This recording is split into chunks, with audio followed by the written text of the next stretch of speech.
So what's going on, guys? How we doing out there? Happy Wednesday. Yes, I'm actually back. Yeah, for those of you that saw that Crash and Burn on Monday, I'm sure there's one or two of you out there that might have been scratching their head kind of going, yeah, he might need to be back after that. Yeah, that was ugly. You guys got to witness it in real time, too. For those of you that missed it, I did something crazy.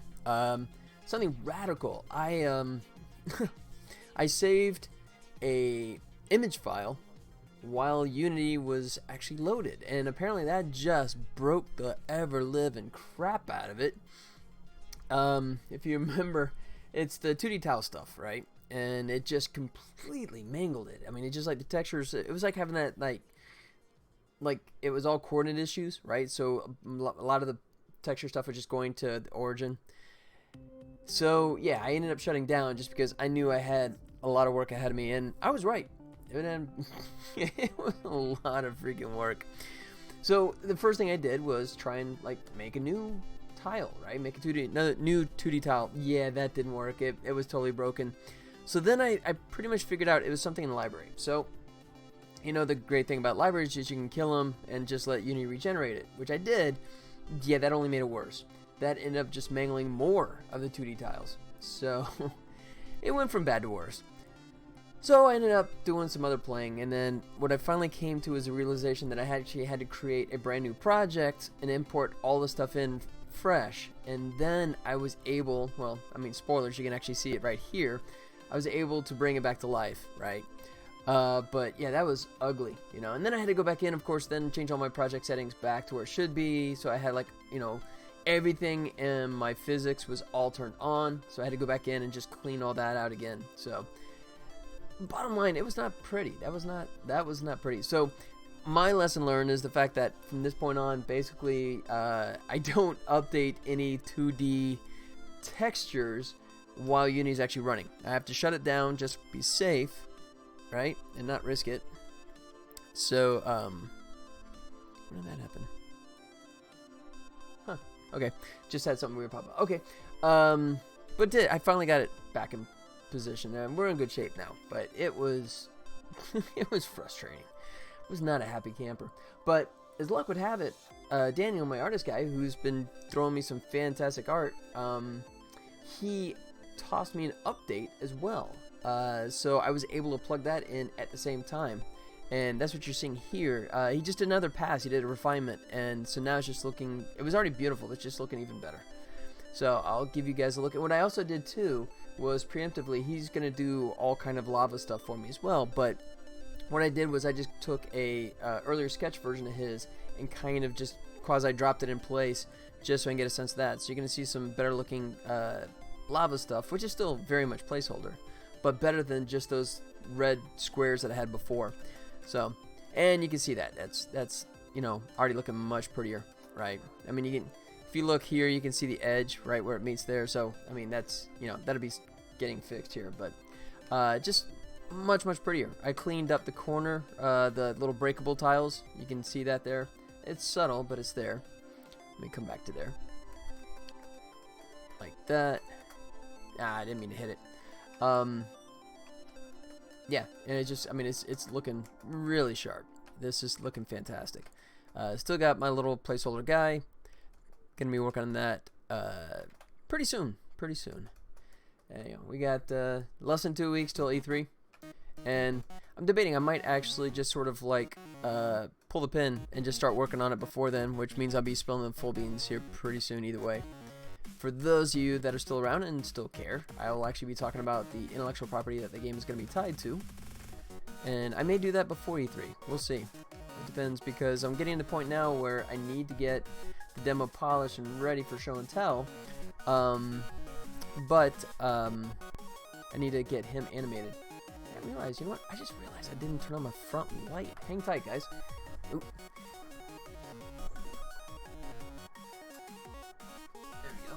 Alright. There we go. Just realized I was only mostly illuminated. Yeah, much better. So, everything else pretty much the same. I also did another fix, something we were looking at before, that remember I discovered, and I was just going to let it slide, which was the ability to sort of like scrape. Let's see if I can get back to that point. Was it up here? No, I think it was earlier. Where you can like scrape the lava and it wouldn't register. So, Jispo, hey, what up, buddy? Long time no see, man. How you doing? Welcome back, man. How are things in your world? New game. Yes, this is a new game. This is a new one. I got the last one finally out the door, and I've just, this one is about, where are we at? Going well. Cool, man.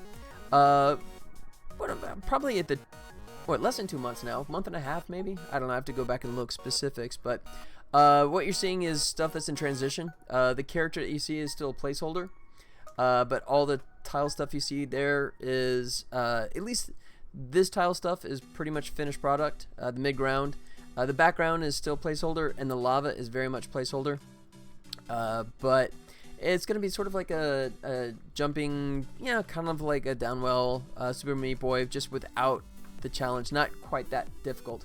Tiles look good. Yeah, and you know what? Thank you. I'd love to take credit for it, but I can't. The very talented artist named Daniel Thomas, who I've worked with for a couple of times. Oop, did I bump that? I did, didn't I? Yeah, sorry. I've worked with him a few times over the years, and I was able to get my finances back up to a point where I can bring him back on board. So, which means that my art automatically goes up, well, exponentially. So I get him on board and just do some beautiful stuff for me, and I'm really excited about that. Part of the reason too is the fact that I've said it a million times, but for those that hadn't heard, the game is actually going to be tied into a pretty famous intellectual property, which I haven't formally announced yet. I'm planning on doing a pitch over at E3, and once I do that, I'll actually go public with all the info. How did the launch go? It went. It's good. I mean, the good news is the people that like the game really enjoy the game. It's not quite hitting the points I want, but it's just one of those things that, I kind of have some ideas of how I can improve it, but this project, because this one is going to do something big, I think, I really need to focus on this, and my plan is to have a polished working demo by San Diego Comic-Con, which comes up in mid-July. So unfortunately, as much as I'd love to go back to Valley Village and kind of like put some more bells and whistles in there, at this point I gotta sort of like hang back and just sort of like let it go for the time being. Tough to make a lot of sales these days. Yeah, dude, so true, man, so true. I'm hoping this is gonna be my first live sort of intellectual property that I've worked with on a game before. I mean, not counting Save the Titanic, which was a public domain kind of concept, but I'm really excited about it. I can't wait to see. Ooh, look at that. There's some repeating tiles there. I gotta fix him. Really looking forward to find out once I go public with all the content, to see what kind of reaction it gets. And I hope it's good. Easier to make games, harder to sell them. Excuse me. Yeah, you were so right. How about you, man? I haven't been able to come by and check out your stream lately, but yeah, also hard to make games that stand out. Absolutely true. But I mean, I think you're doing great, man.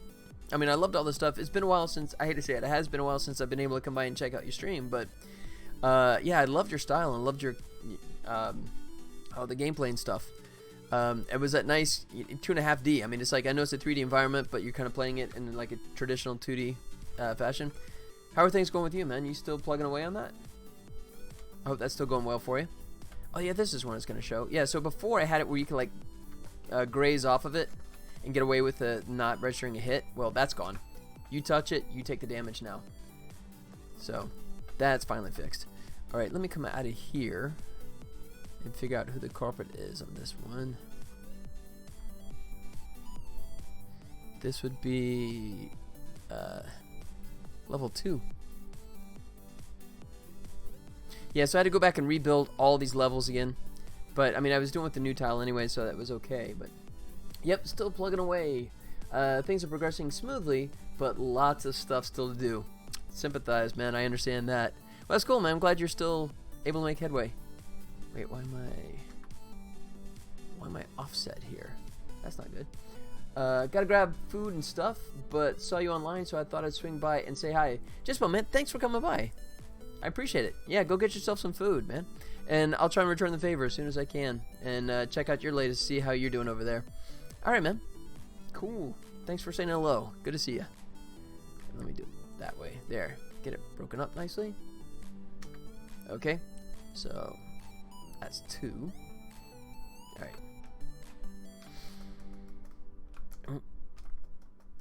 All right. Come over here. Check out the stuff. Good to see what Unity can do once I progress past Rollerball. Yeah, this is all the new. Oh hey, JB Digital Geek. Hey, did it follow? Thank you, man. Welcome. Yeah, how's it going, man? Yeah, I was about to say Jispo because you actually have the same font color. At least it's popping up for me. So, but yeah, I'm using Unity's built-in 2D tileset stuff, and it's pretty slick. I'm actually pretty happy with it. There's a little bit of a learning curve to try and figure out its methodology, but here, I'll show you a little side view so you can actually see. Let me come out to actual 3D view, like so, right? And then you get a better sense. So I have like this background layer that shifts in parallax. Let me turn off the full screen here, right? Like so, and then you can actually see it's a subtle shift, right? But then I have like these collectible items that actually hang on the midground, which is kind of a nice touch there. Let's see. There we go. It should be green. There you go. Yeah, you're green now. Cool, man. That makes it much easier. So, how's it going, man? So, yeah, so you're hinting at the Rollerball demo. So, are you just starting to play with Unity? Or you using it, or just frustrated? Or popped in from your Discord? Oh, cool.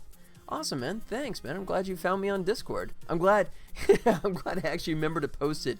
I am so terrible about forgetting to actually pop up on there and say, hey, guys, I'm streaming. I got like a 50% ratio, I think, of when I do remember to do that. But, yeah, awesome, man. Thanks for coming by. So, are you a developer yourself? Oh, I was going to get rid of this. Turn this off for the time being.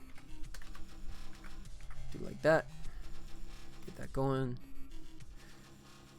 I'm in school for web dev and software engineering, but before I started this, yeah, I started self-teaching. Nice. Same here, man. I'm self-taught. I'm not a computer science guy. I graduated a film degree and I did 20 years worth of animation. So for me, the programming stuff is all self-taught. And at this point, I've been doing it long enough that I don't make too many mistakes. I've been doing it for about a decade now. But, I mean, I'm still no programming aficionado at all. Subnautica actually got you interested. Oh, that's cool. You're the animator. Well, pleasure to meet you. Thanks, man. Thanks for coming in. Yeah, Subnautica is a fantastic. I could totally understand that, you know, as being an inspiration. I mean, that's a beautiful, beautiful game. I was just, let's see, was it a post-mortem or something? I just saw an article on it. No. Actually, I guess, was it a GDC Vault video? I can't remember. But it seems like I just saw something recently on it, and they're talking about the evolution. But yeah, beautiful game. Yeah, man. Thanks for coming by. Cool. So web dev stuff. I love that they're open developing it, so we can see their yeah, and all that. Yeah, I totally agree, man. The same way here too. I've been doing this. My last game, which was Valley Village, which I just released recently.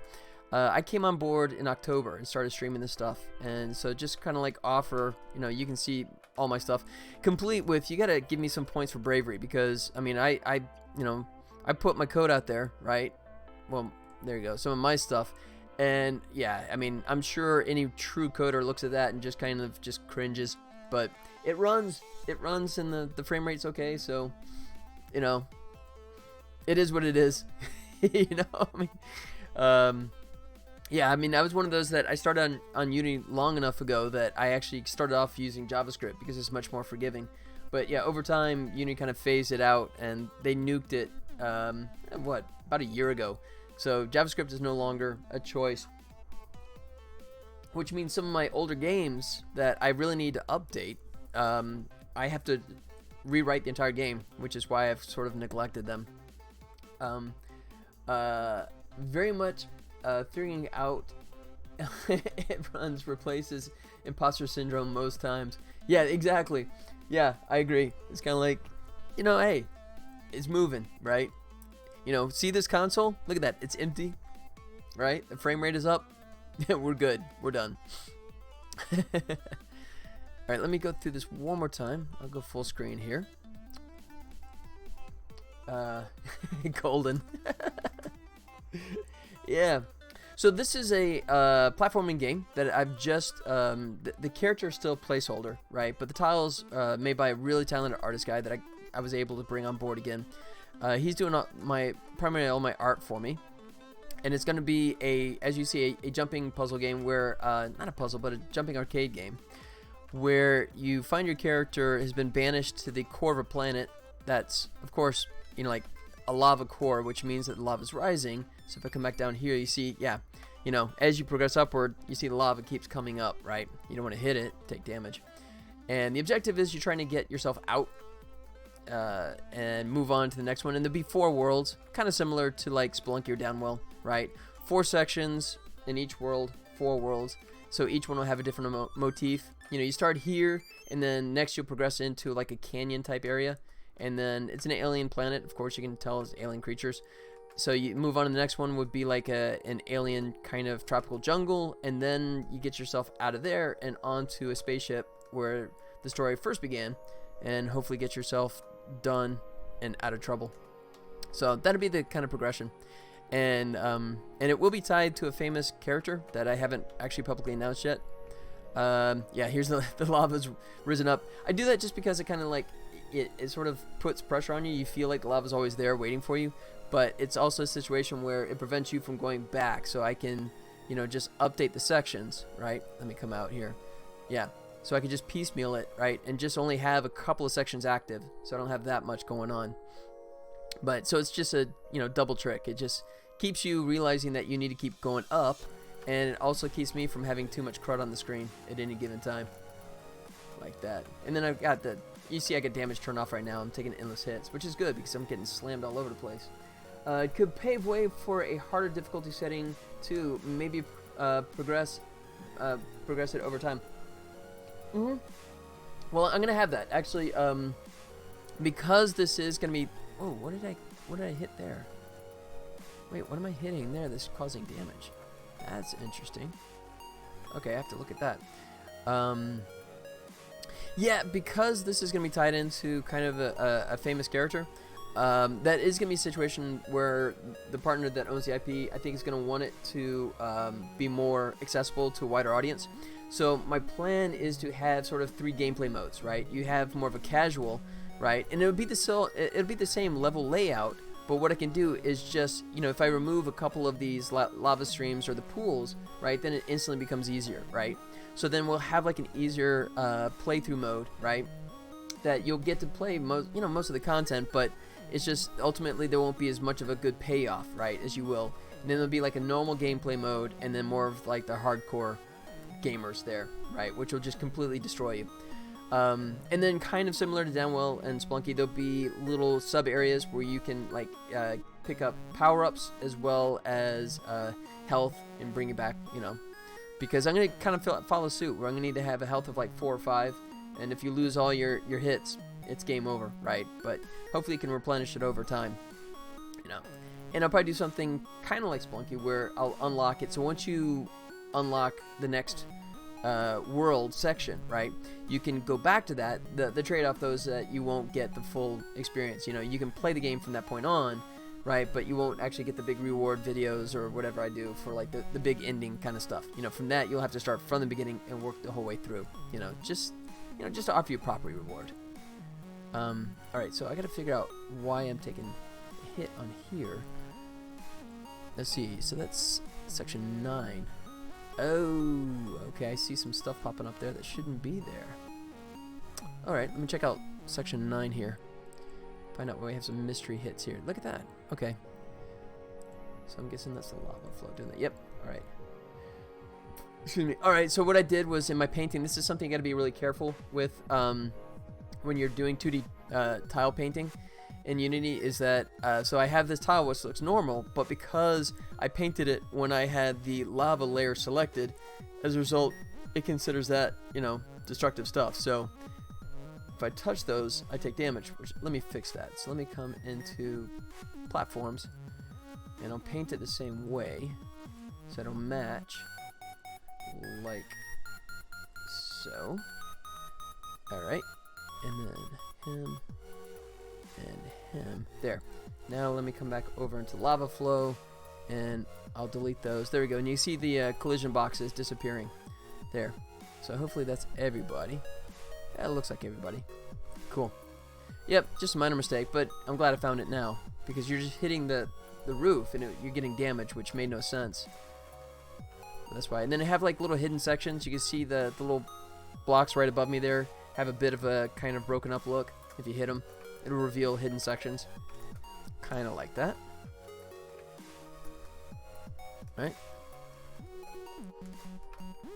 So, I'm just, I had to rebuild all this stuff on Monday. It kind of, Unity totally broke on me. I just updated the tile texture and it completely corrupted the tile set. And I ended up having to rebuild the project, which sucked. But I did finish it late yesterday and updated it with new tiles. So I learned, and it's nothing I found anywhere mentioned online, so I didn't even bother reporting it, because it's just, I'm guessing it's one of those like rarity kind of situations. But it happened to me. But I just, whenever I'm going to update the textures for 2D tiles, I'm going to make sure that I got Unity turned off at the moment, right? Just make sure that I don't have to deal with that again. And of course, back up more frequently. I did a backup this a couple days ago, so it wasn't that nightmarish, but it still sucked. And another breakable brick there, right? Just reveals a new section, like so. Yep, and there's the lava right there in my face. Come down here, let go, jump. There you go. Come up. There. Yeah, now I'm not taking damage. That was where I was hitting before, so that's fixed. Alright. Come through here. Whoops. Hit the lava there. Oh well. Endless hits. That's a good thing for me. Alright. And I think this one, originally I had it when you hit the bricks, you would actually pass through it. But I actually changed it, so now it bounces you back down. So now that part right there is actually much harder, but I may move that around a little bit. But I still made it past there. Let me take them out just because I can. Take that coin. In here. Collect. Alright. Check this. Oops. That sucked. There it goes. Alright. Yeah, and the lava is still, as I mentioned, the lava is still a placeholder. My artist, Daniel Thomas, he's going to be getting me some new stuff on that pretty soon. So I just took one that was like more of one of his quick sketch ones and just kind of like yanked it out and dropped it in place. So, boop. Alright. Ow, too soon. Alright, there, nice. One more section reveal, like that. Wait, did I just avoid that one, or did it not work? Yep, okay, I just avoided it. Just making sure these all do true damage like they should. Like that. Your placeholders are probably far better than my artistic talent. Yeah, and quite honestly, better than mine too. You know, I mean, I'm a decent modeler and texture guy, but I mean, yeah, Daniel is just insane, man. I mean, the guy is just totally insane. I love it, man. Whenever I get the budget, man, I call him, I email him. It's like, please tell me you're available, you know. And he's usually not. That's the thing too, because in this case, it was like, you know, tell me you're available for work, and he goes, well, maybe in a month. So he's like, okay, I'll wait. You know, so I had placeholder in there for a long time, just waiting for him to come around. But yeah, and then like, yeah, here's my old placeholder art. You can see what it looked like for the first month and a half, right, before I dropped in his stuff. All right, yeah. So that's just a couple of 10 levels I threw together just to get it going. But yeah, yeah, you know. But I mean, I'm not saying that that's like my art level there. I'm just saying that I didn't want to bother making art content, which was gonna get completely blown out of the water by him. So I didn't even try. Definitely not that time. All right, so I think what I want to do now is, now that I know this is all good and in place, I'm gonna go back in and drop in. There you go. Just some little details. You can see right now I got like all that open purple space, but I have these nice little guys that I can drop in here. So let me make sure I got the right thing selected. Get the cover. Yeah. There he goes. So I can just drop in a couple of these here and there, right, just to spruce it up. And then I can also flip it like that, since it's a 2D tile. That's kind of cool. Just do that, drop it in. Do you have a working title? I'm sure that'll be settled when assets fall into place. I do, but if I told you the title, then that was kind of give away what the intellectual property is. So I'm not officially saying it right now. If you look over here, I'm calling it prototype. So soon, I promise. I feel bad because I have been teasing it for forever, but you know, I am gonna head to E3 and I'm gonna do some meet and greets there and hopefully garner some early interest. But once that's done, I'll come back and actually spill the full beans on everything that's going on here. Actually, let me do that way because he's gonna be outside. I want that to stay in the realm of where the cover is. I can duplicate that. Actually, that's, oops. Yeah. I'm still in cover. Okay. Do like, oh wait, he's just here, isn't he? Yep. Okay. Drop in a little pieces here and there. Just spruce it up a bit. All right. And then let me just turn off the cover so I can get less confused by this. There it goes. All right. Like that. Oops. Didn't mean to rotate him around. Like that. There he goes. Oh. Put one there. Yep. Just breaking it up so it has a little more life to it. I'm going to overwrite that one. Like that. And then, what happened to my crap? Oh yeah, there we go. There's my little hollow one. This is funny. This is actually a piece that I did in one of the earlier sketch versions, but I liked it so much that I kind of kept it going. I held on to it, and I'm still using it. Alright. So, let me drop in just around here. Like so. Like that. Let's see. Put him in here. And put one up there. Put the guy there. Just fill in the space. Just arbitrarily, just so that there's something else to see. Do one more on the edge there. One sec.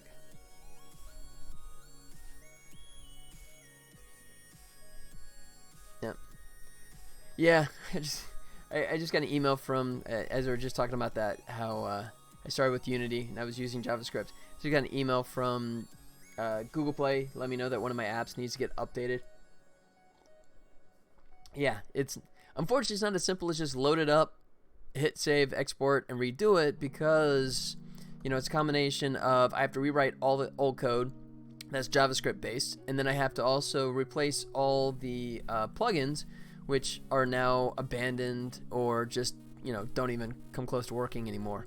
So what seems like it would be just an open, simple load up the project, re-export it, and be happy. Nah, it's like 3 of my games are pretty much I have to start the entire game over from scratch, which I'm not too excited about doing. So, I mean, I will come back to it, but I mean, for games that I've had released, I mean, at this point, some of them are like 8 years old. There's a lot less incentive to go back to an 8-year-old game, and devote a bunch of time to rewrite the entire game from scratch when it's going to get you a handful of downloads at best. So, that's a hard sell. All right, and this was 1, so let's bounce over to 2. Oh wait, oops, let me turn the cover back on. Let's see, where's my grid cover? Yeah. Alright, what I'm gonna figure out here is if it's worth it to try and match when the cover gets revealed, if it's worth it to try and make these little pieces match in the same spot, or if that's just kind of getting overkill. Let me just throw in a little more here. Like that. Down here. This guy. Turn him around. Oops. Yeah. Alright. Let's see what that looks like in action.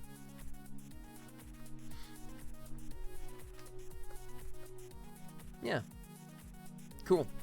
So it does a nice job of just adding a little more life to it.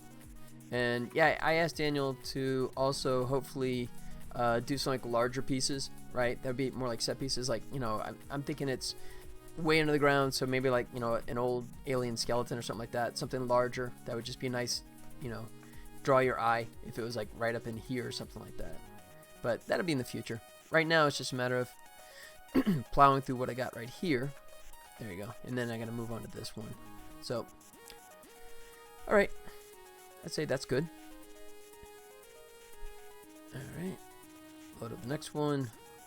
Throw some stuff in here.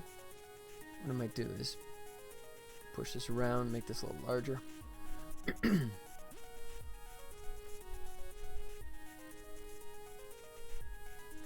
Where's the edge? There it is. Alright. So let's go have some fun. Let's see. Whoops. What? Oh, background. Platforms. There it is. Alright. Right there, there. There. There.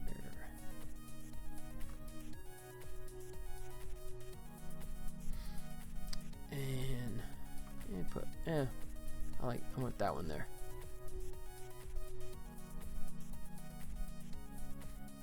Yep, just gonna randomly toss them.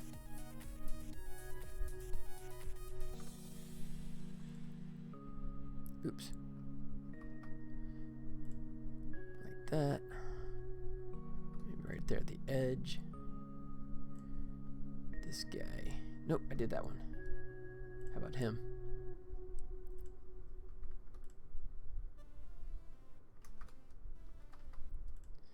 That. Yeah, and just trying to be random about it. You know, just do a nice job filling up the space without getting too heavy-handed with it, which I probably will.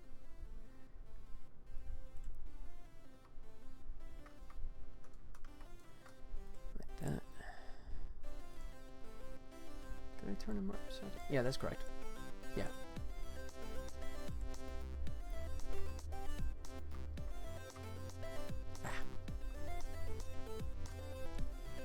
There. The spin keys, yeah, like it's the brackets if you want to like take a tile and spin it around, but then you also use shift bracket to flip it vertically and horizontally, and I always get it backwards. I just keep doing the wrong ones. Toss him in there. Let's see. Yeah, I don't think I have any of him yet, so let me do just a couple. There he goes. Alright, I think that's good enough.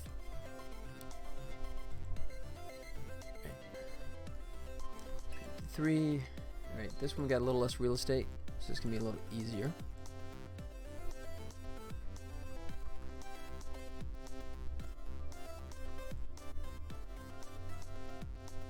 And put that one there. Like so.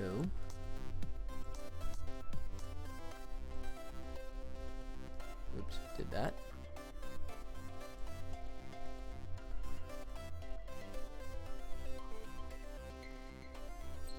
That. Yep, and then put him in here. Just a couple. That's good enough. Alright, so this one we got cover, so I gotta toss them on the cover first. Or maybe I make it out of the way. Figure out. Yeah, let me do it this way first. So just do the regular platform face.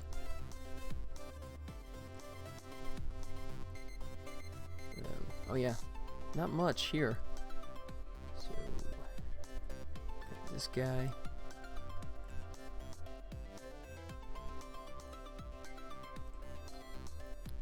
Right there. There. Let's see, did I drop him in yet? No, I haven't. Alright, we'll just put one like there. One in the corner. I Okay, that's pretty good. All right. Now let's get the cover turned back on. And we'll put some here on the cover. Oops, do I have cover selected? Yes, I do. There it goes. Yeah, a little glitch there. I don't know if it's hard to pick up on, but when I first selected the cover and selected the tile, it didn't register at first. But that's fine. Not nearly as bad as destroying the entire tile like it did on Monday. I'm not going to forgive Unity for that anytime soon. That one was a heartbreaker. I mean, that was a bunch of hours of redoing. Thankfully, it was just the foreground tiles. At least I didn't have to go back and redo the midground. If I had to go back and redo the midground as well, I would have been even more pissed.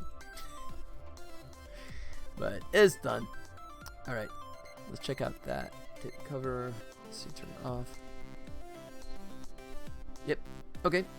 That looks good. Who is that? That's 4. Alright, just go through here into 5. And we got another cover. Hide that one for a second. Alright. Oops, get the platform selected. There it goes. From here, a little more real estate in this one. And you can see, I don't know if you notice, I'm just kind of flipping it as I go along. You know, just to break it up just a little bit more. Just like that.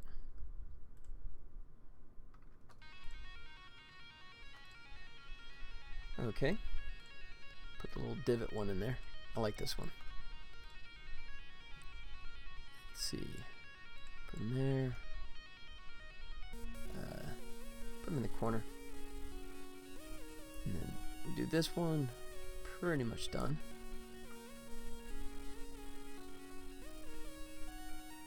Let's see. Yep. Do I have? Yeah, I have that one. Well, I don't have. I do have this guy. All right, I'm gonna just put one there and here. Cool. All right, let's go back to the cover, turn it back on, put a few on that one, and we'll stamp it done and move on. Yep, here it is. That's what I was talking about. Look at that. It's not. So I selected the cover and then I selected a tile to use, but so now here's something. Here's why. Because you see, active tile map still says tile map platforms. It should actually flip that. As soon as I hit cover, it should change it. Sometimes it does, and this time it didn't. Let's see if I go away and come back. There. Now it did that time. So it didn't do it at all before. In the previous versions of Unity, it didn't do it at all. So it's an improvement, but it's still kind of broken. You know, so you can do that. I think you saw that before, where I actually had a couple of tiles that were embedded in the wrong layer because it didn't update. Just one of those things you gotta watch out for. Oops. Flip it like that.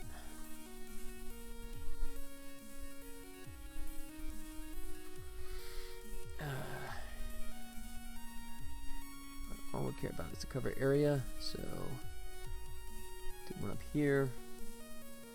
Do one of these big guys like that. There.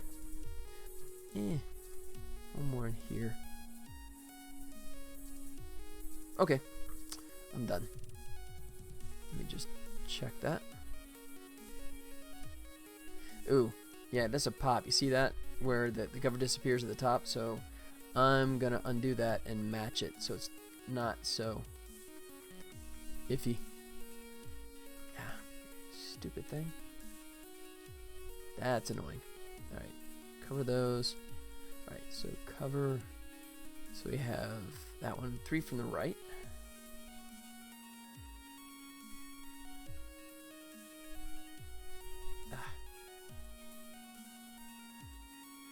So it used to be you always had to select your tile map layer down here every time, you know, but then they made it so you can do it here, but it's kind of sporadic in terms of how it does it, especially if you turn it off like I'm doing now, and you'll see this revert to something else, to breakable, which I haven't even used at all.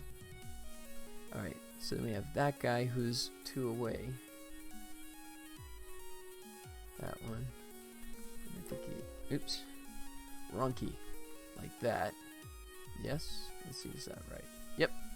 And then we got that little group right there. Yep, in the corner. like that. I think that's it. There. So now it doesn't pop. You know, so it looks like it's the same, but in fact it's actually 2 different layers, but it just kind of blends. Cool. Okay.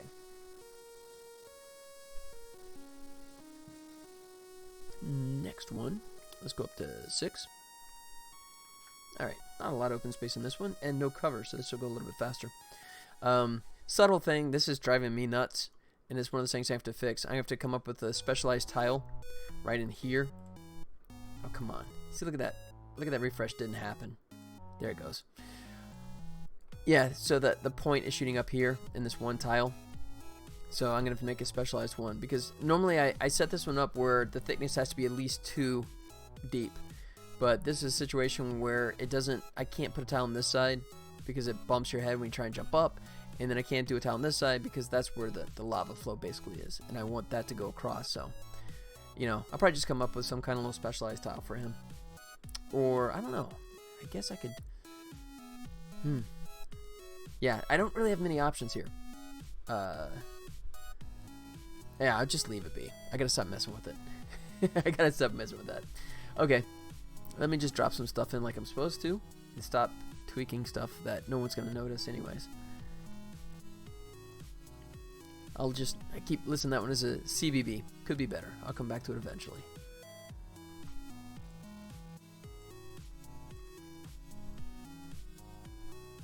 Like that. Grab this guy. Here. There. Put one there.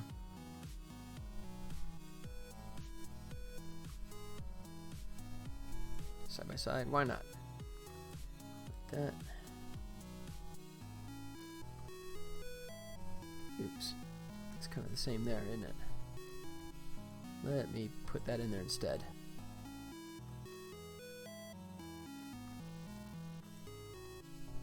Alright.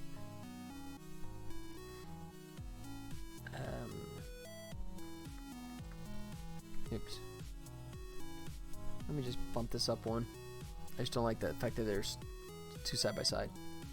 Okay. And that was 6. Moving on to 7.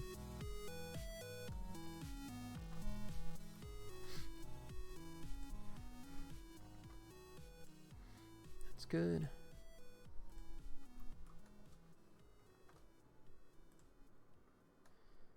Leave it there.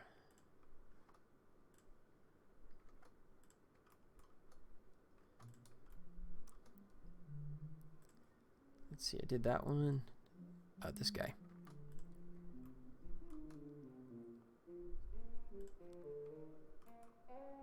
Yeah.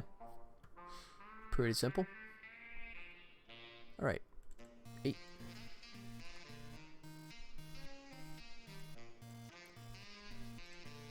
There.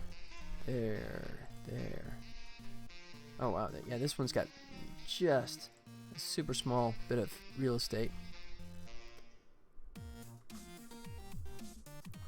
Like that there.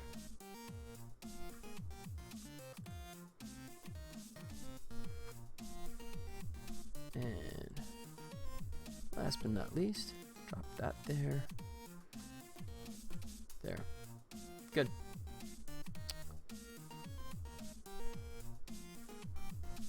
Nine. Oh yeah. Super finite space here. Yeah, I got nothing in it. I can do one in here. There you go. I'll slap him right there.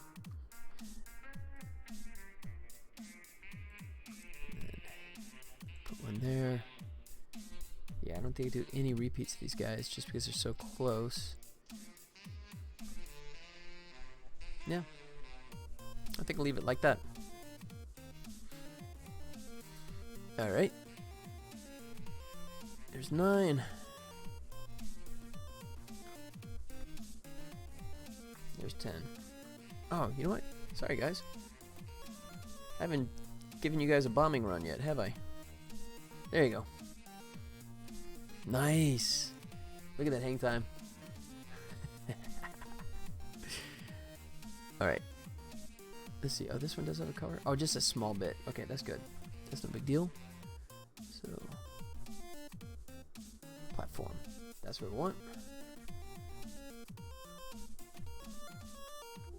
Oops. Wrong keys. That one. Yeah, I really love that little divot.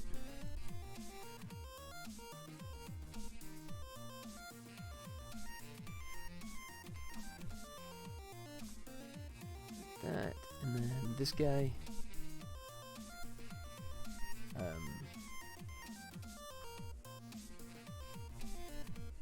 Yeah. That's good.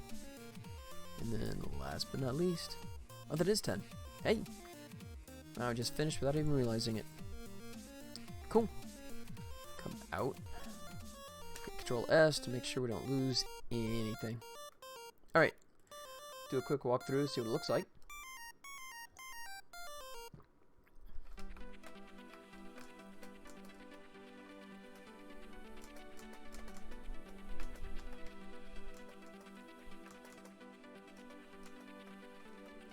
Alright. Yeah. Cool. Just breaks up that giant chunk of purple pretty nicely. Might have overdone it there a little bit. Yeah. We'll see. If it still bugs me, I might delete one of those. Eh. Not sure if that's overkill or if it's just because I'm so used to seeing just the giant chunks of purple that I gotta get acclimated to it being broken up with those little tiles in there. Alright. You know, I don't know why I'm taking the time not to get hit because I got infinite damage. Plus quest. Background looks great. Thanks, man. Yeah, it's a very talented artist named Daniel Thomas that I've got helping me on this game. The foreground and the mid-ground tiles are pretty much finished product. The distant background, that's actually still placeholder. I think he's going to take another stab at that. That's still kind of a super light painterly. Although even in his current form, I think it looks fantastic. But yeah, he's just this amazingly gifted artist that happy to have on board working with me. Oh shoot, there you go. Took some damage on that one. Oh, I meant all the background layers. Yeah, they do, man. I totally agree. I can brag because I didn't do it. So yeah, I'm really happy with it. So Daniel, if you're a Unity user, you can actually see in the asset store he has a couple of tile sets that he sells there that are of like comparable quality. They're more of like a top-down view, like a dungeon and that kind of stuff, and like a village and stuff. But yeah, it just phenomenal artist, just scary good stuff. Wait, did that? It looks like I just passed through that, which means that the cover might not have collision on it. So I have to check that here in just a second. Let me figure out what layer I'm actually on here so I can come back to it correctly. Who is that?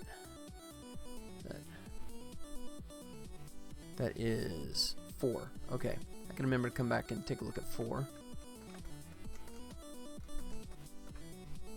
Yep. Nice. Alright. I may want to come back and actually fix that. I was thinking about that. Okay. That's on a possible fix list. Just the breakable tile. I now fixed the ones that are on the edge that have like a cleaner edge, but I may want to do that for the one that has something contact on both sides. Alright. That looks good. So let me come back into 4 and let me see if my theory is correct here. Here's cover. Yep. Yeah, that's exactly what happened. So what happened was, it is subtle, but I jumped up here and I passed right through this block, which I shouldn't have. And that's just because the cover doesn't have a tile map collider. So for those of you that haven't used Unity's new 2D tile set yet, this is pretty cool. So check this out. So this is one of the things it does I absolutely love. You see that I just added colliders for the cover tiles, right? And you can see I got a ton of colliders right now. But if we do this composite, and then we change this to static so it doesn't slide away, and then we use used by composite, boom, and it just drops it down to 1. That's just so cool. You know, and it just, I mean, it's fantastic in terms of, look at that, 4 4 draw calls. You know, I think right now my highest is like 9 or 10 draw calls. So that just gives me tons of room to add all kinds of new bells and whistles once I get the chance. All right, cool. Check real quick, make sure I got nothing going on there. One sec. Okay. Come back up. All right, cool. Yeah. Yeah. Postgres. Thanks, man. So, how about you, man? Welcome, by the way. How's it going? Are you a developer as well? You doing your own thing? Or are you just like seeing what everyone else is working on? All right. So he's good. So I wonder if I should start playing with the animation stuff like I talked about doing. Or should I try and clean this up? Yeah, I may do that. So originally what Daniel did for me, which is really great, was the idea that you have like the breakable brick and it's under 2 tile pieces, right? And you have this one that kind of like really sells it. But the problem is that that rarely ever happens, that I have that top piece that's ever exposed and usable. So what I did was, at least for the left and right ones, actually, wait, did I fix? No, I did. I fixed it here. So let me. I actually did create that piece. I just forgot I'd done that. Yeah, and I still have one more tile piece I could actually tailor. But all right, so let me find that one. That was on. I think that was level 9 or level 10. It was level 10. So let me come back to 10. Hey, look at that, Johnny Lee. Yeah, Johnny Reed. Hey, thanks for the follow, man. Appreciate that. Here you go. Let's celebrate with some bombs. There you go. There it pops up. There you go. Johnny Reed is now following. Johnny Reed, thanks, buddy. Appreciate that. Thanks, man. Welcome. Thank you much. All right, let me come back here, and let me come back into that 10. Much appreciated for the bombs. Yeah, nice celebratory bombing there. Alright, so let me put these guys in here like so. Right? Is that... Yeah, that's still not fantastic.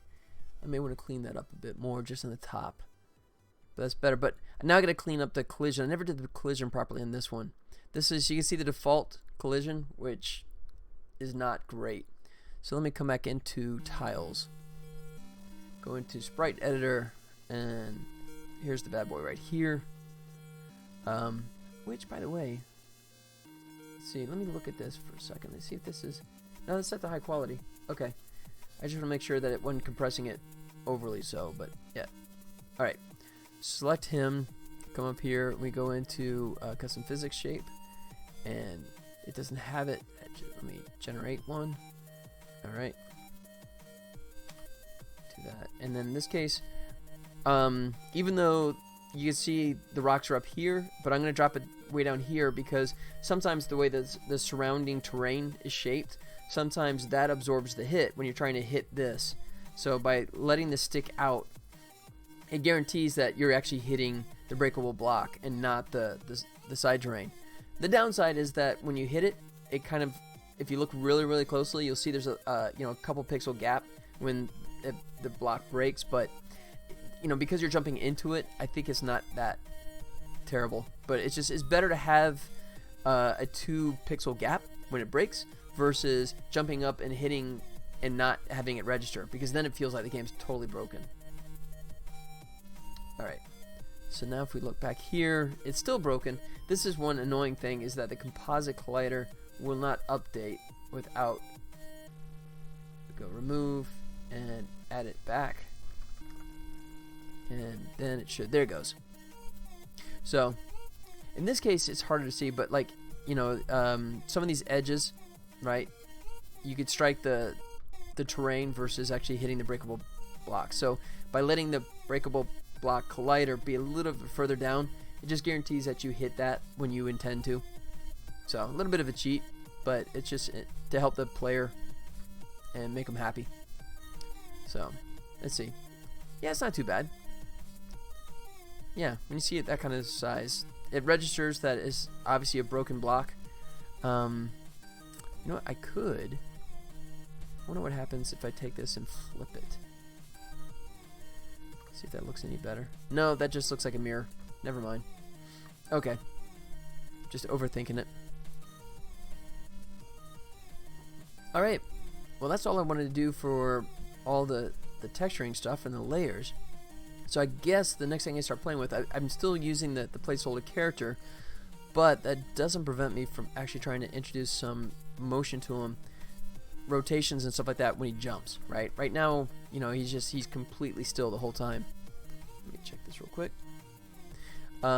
Yeah, so I want to do some nice little kind of, you know, like when he hangs on a wall, you kind of like, you know, you see him kind of like doing one of these things, just kind of hanging on. I'm not sure how much I want to do here versus how much I want to do once I get the character properly rigged, and do it in Maya. I guess anything I do here I could actually translate back into Maya anyways, so there's no reason not to play with this. Alright, first thing I gotta do is try and get the player state. This is what I was playing with right before I came online with you guys. I'm using Corgi, which I'm okay with it. I'm having some frustrations. I'm trying to get some help from Renaud, the guy that actually made the plugin, and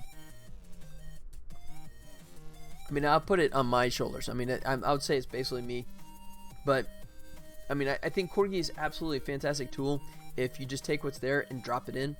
But if you need to color outside the line, so to speak, it gets to be a big challenge.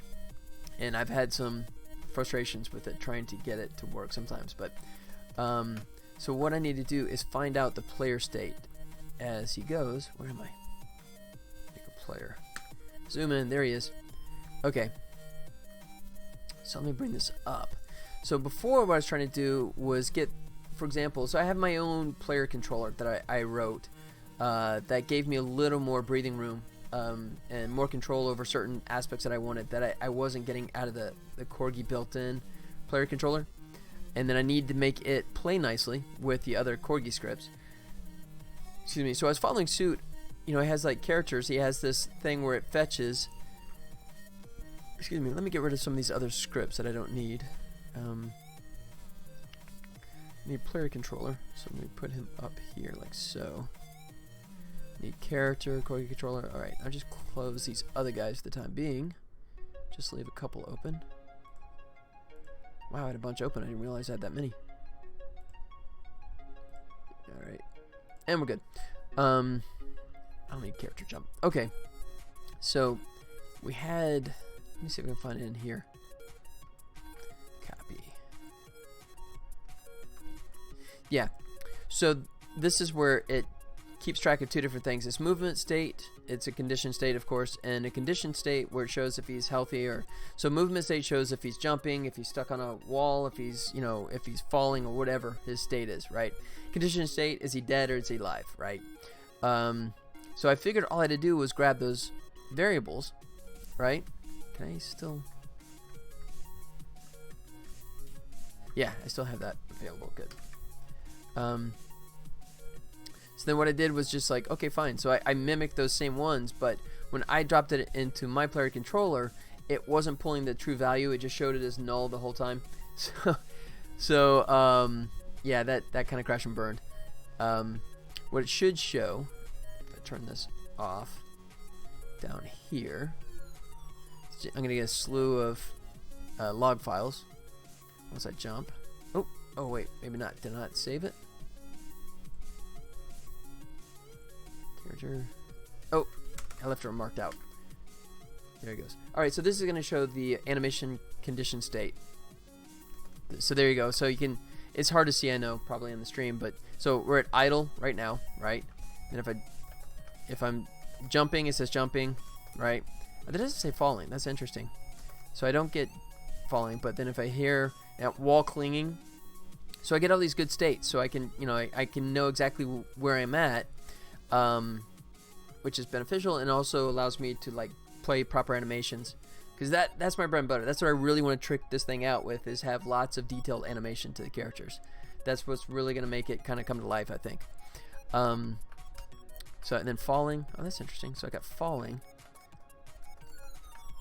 Yep, good. So I got all those different states, and what I need to do is try and get those into my player controller state.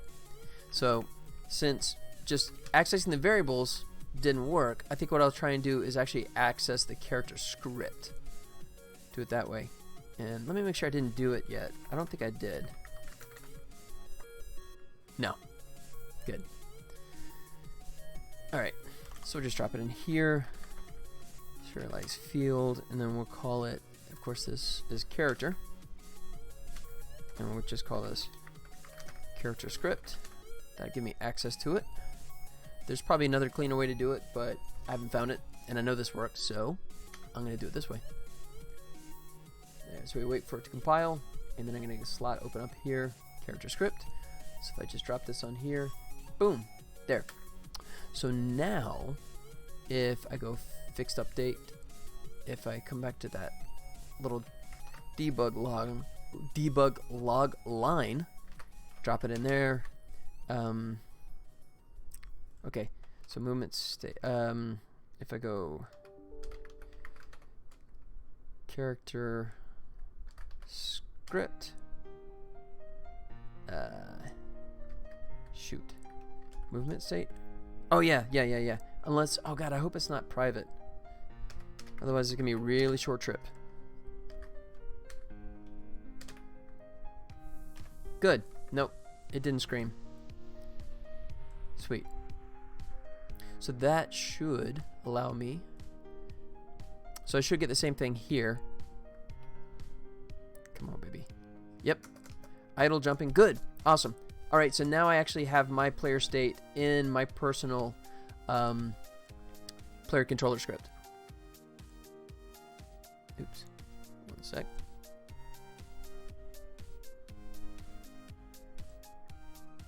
All right. Cool.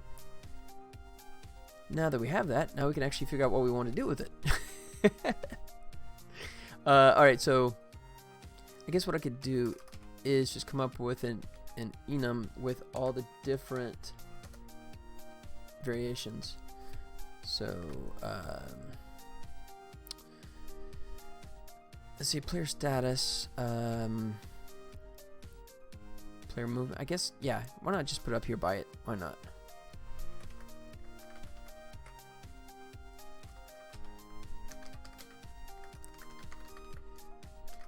Player motion. And I gotta figure out what all the different ones are that Corgi allows. I'm gonna call it anim status, because that makes more sense to me, because that's what I'm going to be using it for, is to modify the character's animation. But alright, so let's see, let's go find out exactly what all the different ones are, shall we? Got that. Let's see, movement state. Movement states. Whoa! Holy crap! Wow, that's the thing about Corgi, man. There's plenty of it. Obviously, only a few of these I'm really gonna be caring about. So, let's see. Obviously, null. Let me just make my own list here. I'm gonna grab these guys and then pare it down myself here.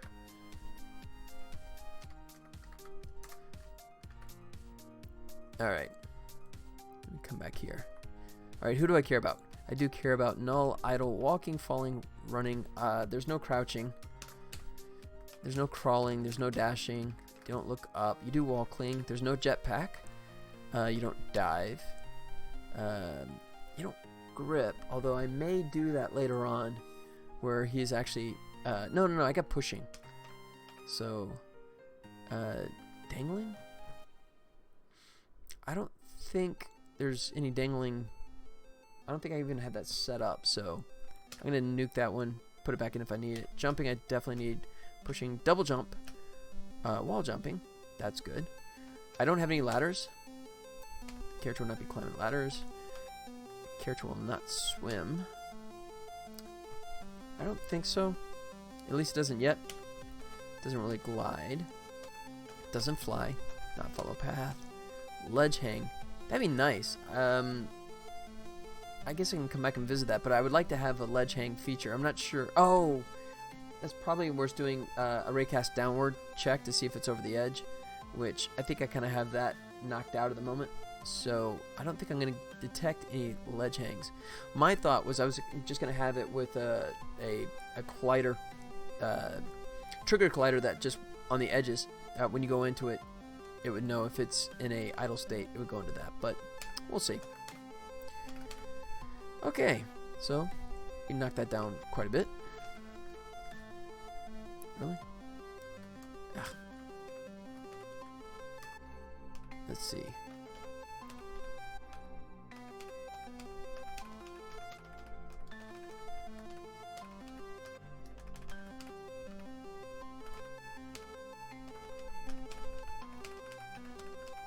Alright, so we knocked that way down.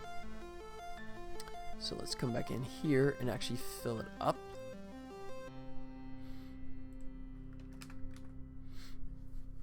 And then I can do anim status and a last anim status too. So I can check see if there's an updated change. Okay. And these are all capital. Hey, why not just grab them? Yeah. Really?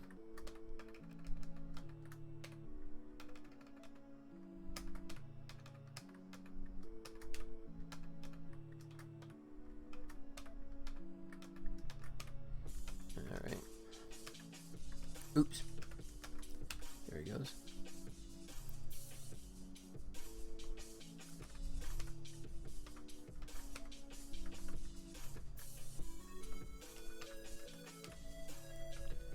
Climbing, close it off. Oops, did I do it twice? There, now it's happy. There we go, so there's our range. I don't even know if I use this yet. I did lowercase. I know. I should have done uppercase. Oh well. So, let's go.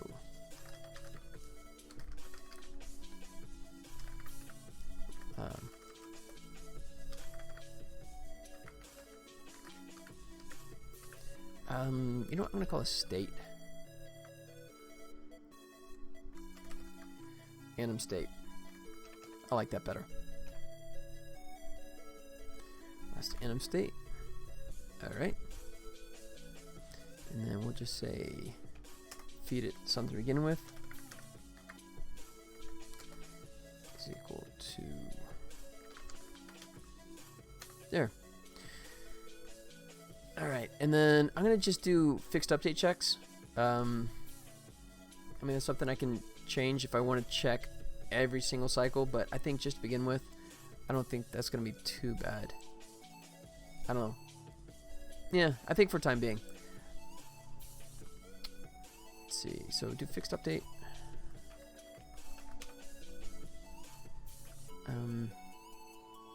Yeah.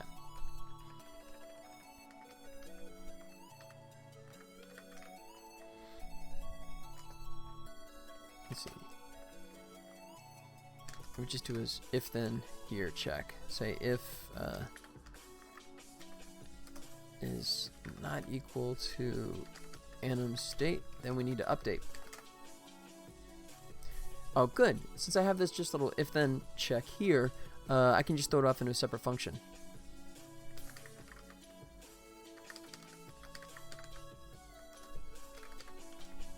Why not? So then we go update anim state like so, and now we can go I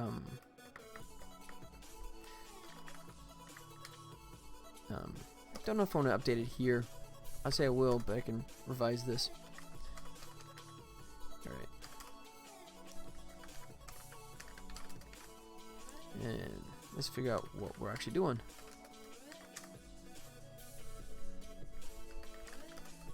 Case. Oh, now I gotta do all the different ones, don't I? Oh, crap.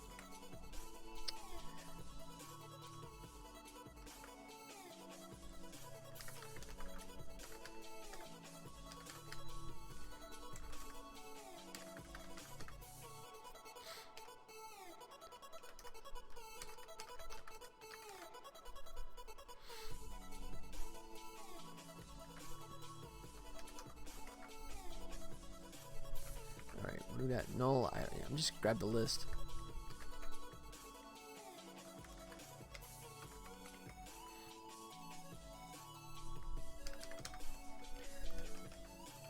Like so.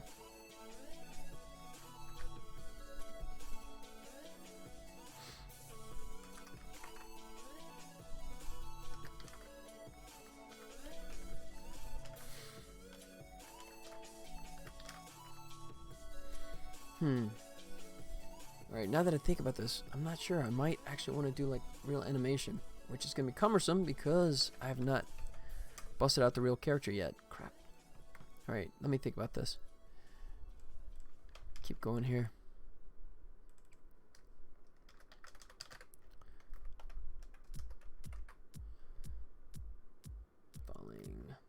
If you do switch and hit tab twice, fill out enum state and hit the down key, it will create all the enum cases.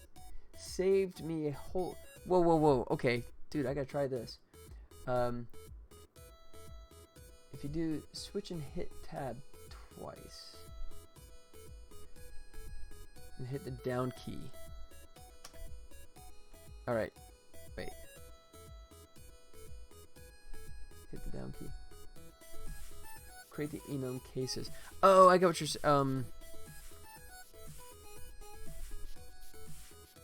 Type. Oh. Alright, so let me just. Okay, I'll do it down here. Go. Switch. Hit. And then. Enum state. And then do it there. Hit tab twice, fill out the enum state, and hit the down key. Oh, that is pretty. That is pretty. I love it, man. Wow. Thank you. Look at that. Old dog, new tricks. Who said it couldn't happen? I just nuked that. Look at that, man. I love it. I love it. That's awesome. Thanks. Sweet. Alright. Crap, now I gotta think about this. I gotta think.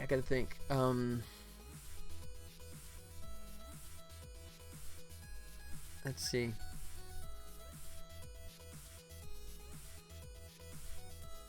I guess I can just do something with what I got right now.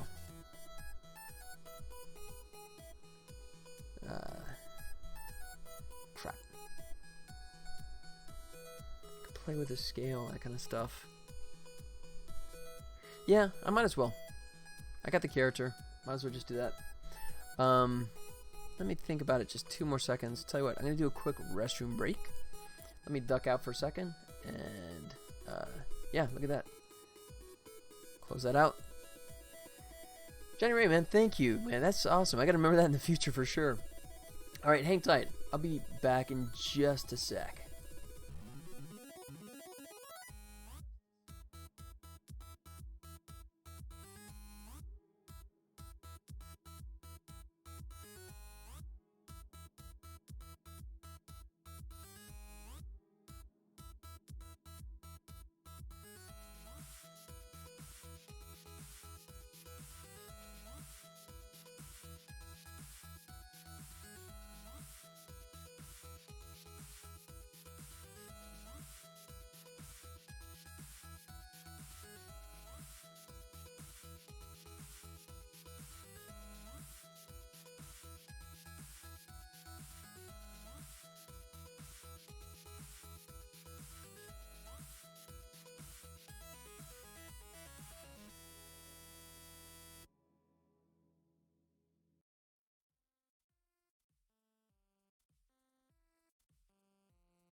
Alright, and we're back. Alright, so yeah, I think I might as well try and toss some animation on the placeholder guy, because if nothing else I can use it as a template for my stuff in Maya. So let's do it. Okay. Which, by the way, I don't like trying to do animation in Unity. It's gotten better, but it's still kind of quirky. Let's see. All right, let's do this. Let's just do it. Okay, I do have animation. Let's create a new folder. We'll call it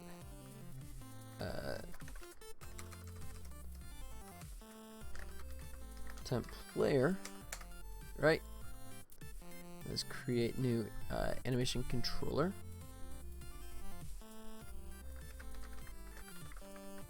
Call it temp player. Right. Now we need to actually add animation to him. Yeah. So, and I have like a couple different things here. I actually have the controller up here, so that allows me to modify that, right? Move him around without having like the animation kind of override the translation rotation. And then by just making it a child, then I can make this move around locally, which is what I'm gonna do. So let's go animator. There we go. Drop that in like so. There. Temp player, that's all good. There you go. Hey, we're off and running. Alright. We have player selected.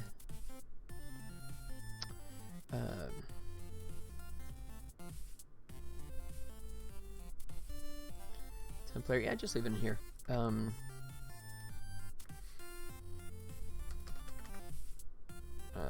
Try jumping. Alright. Let's see.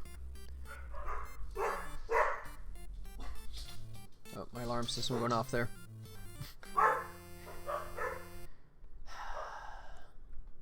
Alright. So, crap, I don't remember how to do this. I was doing this in 5.6, but I'm trying to remember how to do this. There it is. Alright.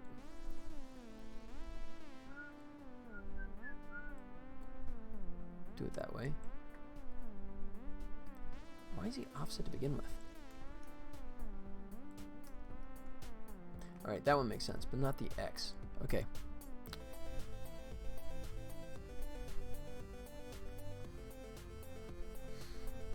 Alright, so then we're going to do here jumping. Alright, so see if I can get away with it. I'm going to do one frame.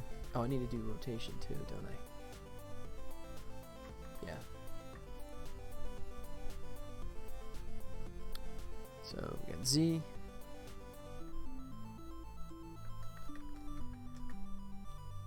We'll just do one frame down.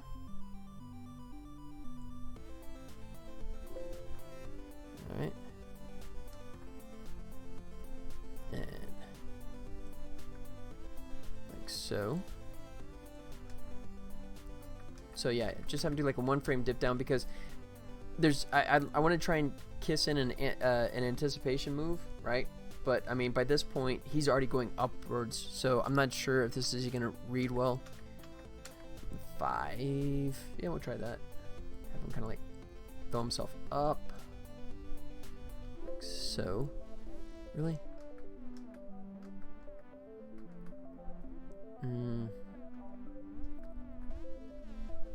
Yeah, I wish I could, like Maya, I could have the nudge. It'd be so nice to be able to nudge this guy. Ugh. Bounce. What is that? 5. I'm gonna push that down to 4. And then 1, 2, 3. Kind of level him out. so.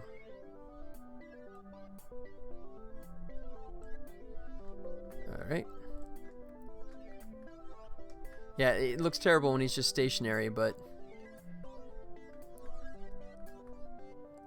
yeah, I might want to cheat him forward this way just a little bit.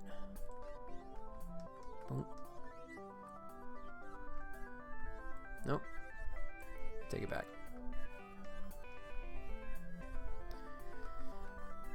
1, 3, 1, 2, 1, 2, 3, 4. Have him kind of like going downward.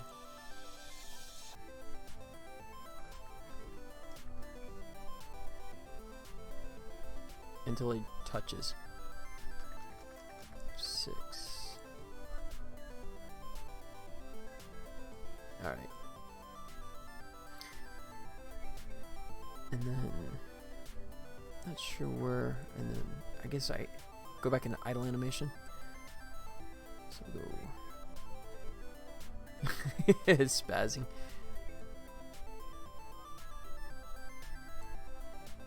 Alright, I think I want to give this a little more time.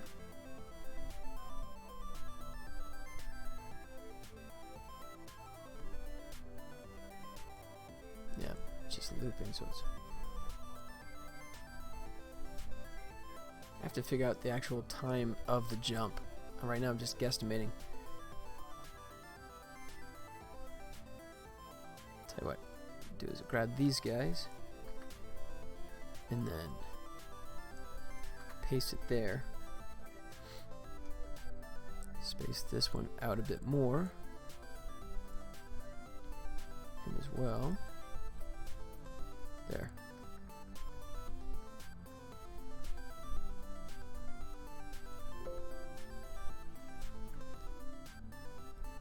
Let me come back into it a little bit. Like that.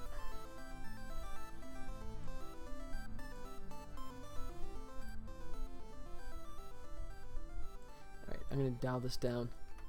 My little anticipation move, I think, is just going to be too extreme. Alright. And then, should I bother?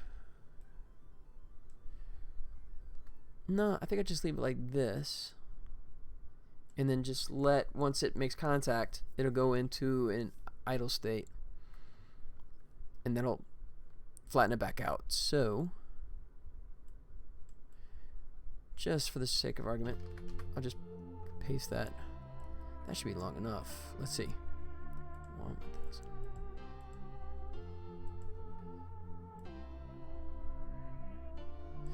I still think the jump goes longer than that. I guess what I could do is actually time it. Let's see. Let's try and do that. Oops. wait. If I time it right, it'll actually look good. Ready?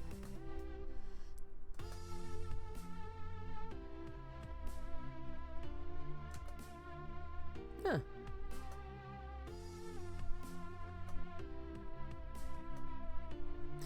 Okay, so the dip down is definitely too quick, but hey, at least it's easy to test, right?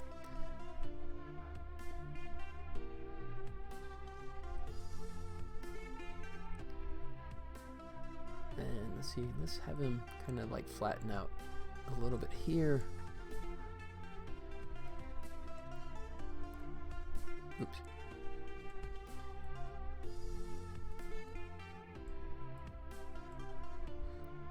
Alright, and then I'm really going to push this away so I have some time to look at it.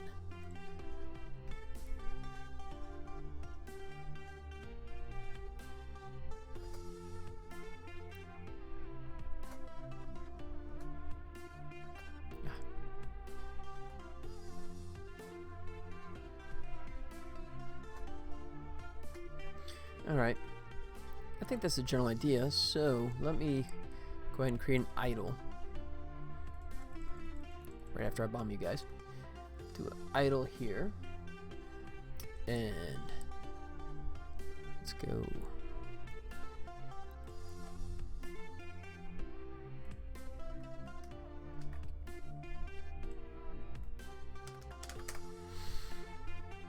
idle.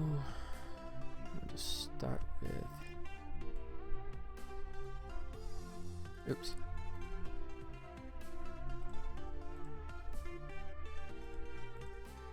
Interesting.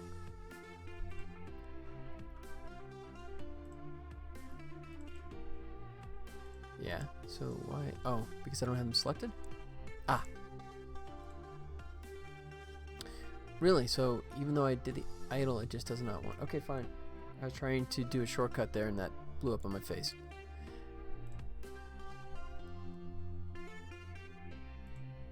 Create new clip.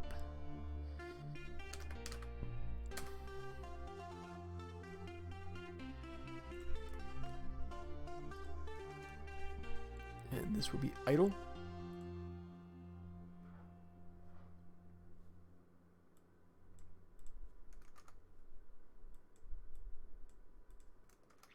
There we go. All right.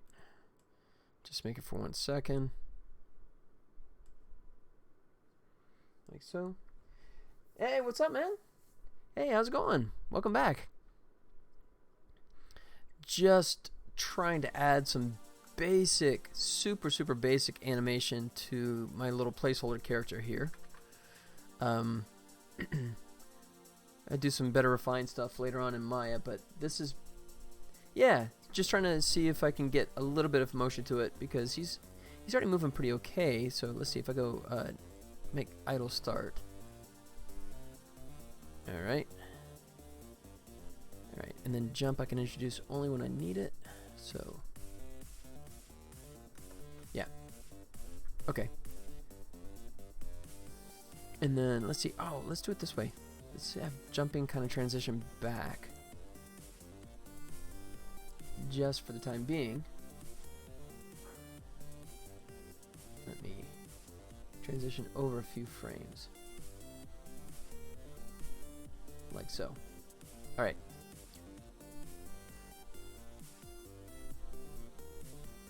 Okay. See how yeah, good enough. Now what I need to do is find out when. Let's see, I got idle, jumping. Good. Alright, I definitely want to do this. Update the last state afterwards so I can check where we came from. So jumping. So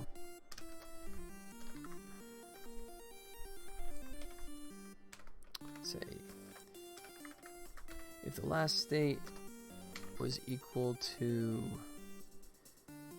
player motion idle, then oh, I gotta set the animator for this, don't I?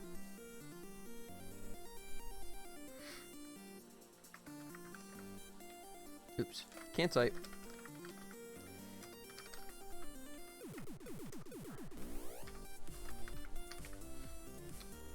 Check to see if you got get all the frames. Unity can be stubborn sometimes. Get all the frames. Like, let's see. You mean like actually plays them all, or I'm not sure what that means. I'm not sure. Even if I lose some, I'm not too worried about it because this is going to be sort of like a placeholder while I, before I actually go over into Maya and do it proper, which would be a lot more pretty. I just want to try and get a sense of the general motion and see if I can get it kind of moving okay before I bounce over into Maya. All right. So got the player controller. Let's get the, oops. Because I went through that problem the other day. Oh yeah.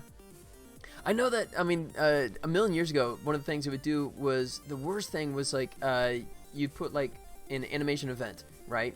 And you put like on the last couple frames, and this bug that was around for like 5 years is if you did a crossfade to another animation, it's not that it wouldn't play the animation event, it would sometimes play it.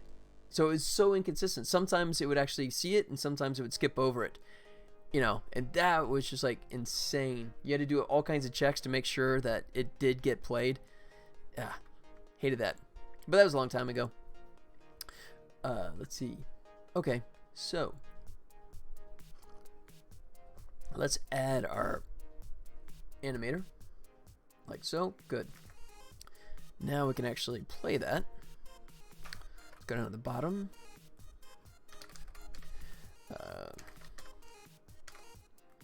Let's see.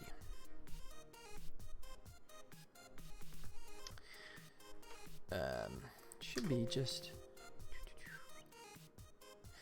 Oh, wait. Animator. Oh, did I do the wrong thing? Animation. Did the wrong thing there. I want animation, not animator, I think. I always get those confused. Alright. It didn't update. Why did it not update? Animation. Still showing animator. That's weird.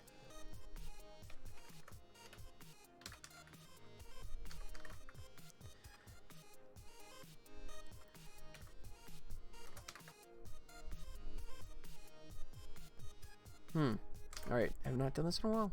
What's up with that?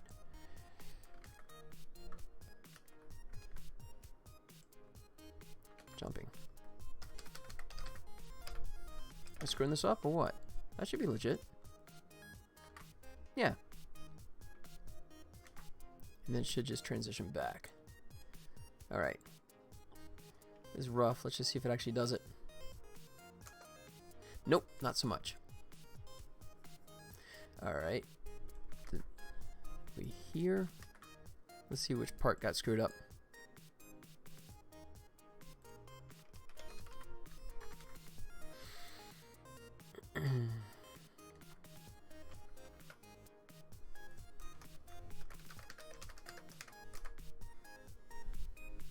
Oh, I didn't actually change this, did I?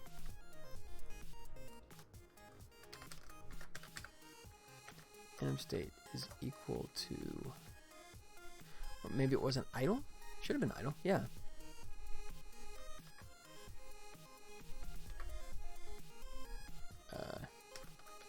Jumping. No, actually I don't need to do that. It's doing it itself, isn't it? Come on, man, use your brain.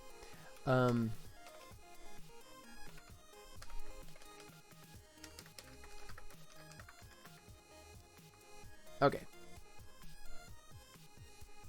Let's see if the console comes up and it says jumping. If so... Oh, it's not. Crap.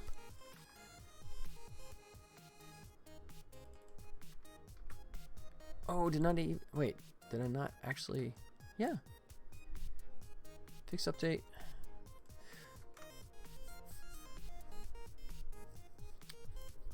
Alright, so anim state isn't getting updated?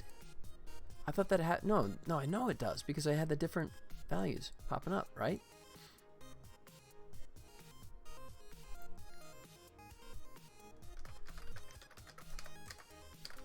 New state.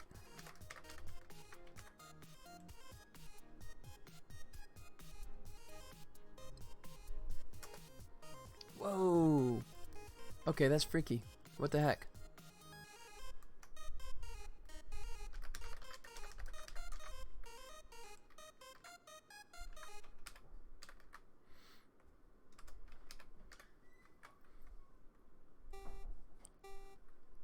Unless anim state isn't getting the value like I thought it was.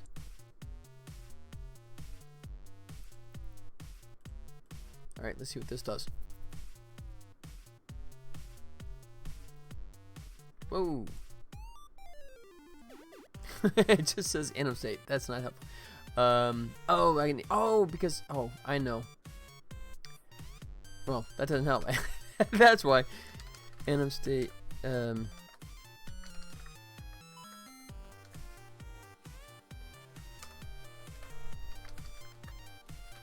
state. No. Alright. Losing my mind here.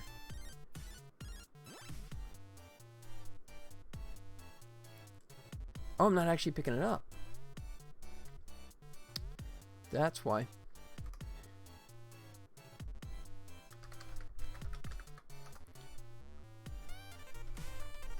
so.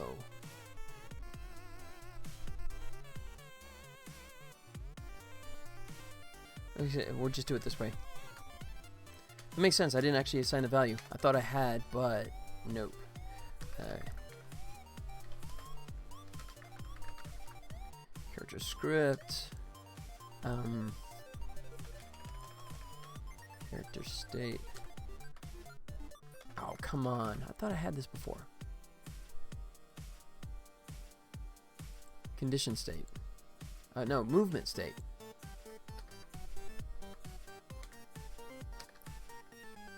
Current state. Yes?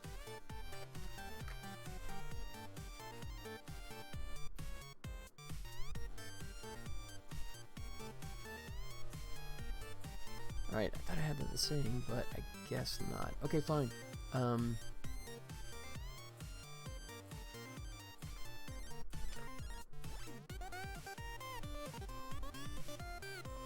Alright, I just assign it manually. I'll just do it this way.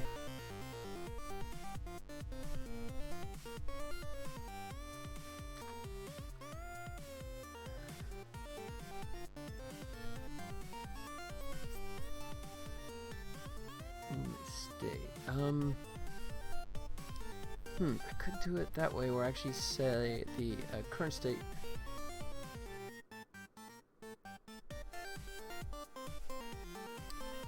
Okay, maybe I don't need that. Let me think this through.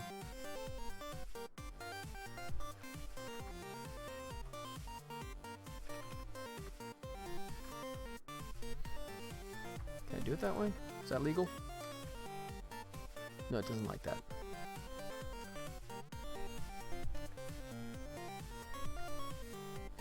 Yeah, because that hasn't come up yet. Crap. Okay.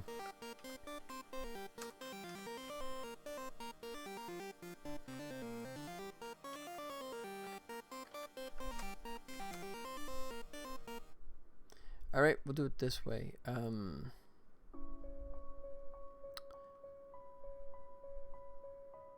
Where's that?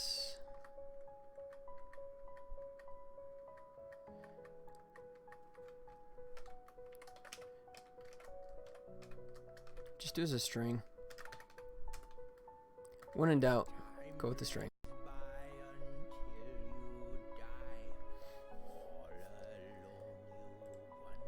It's equal to... Oh crap. Deleted that, didn't I?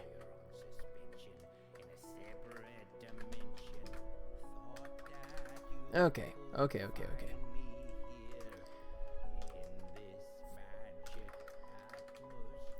Last anim state is equal to... Oh crap.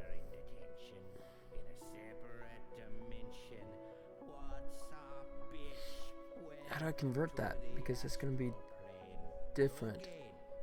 But I need to get that movement state. Frickin' stupid. Alright, let me try it this way.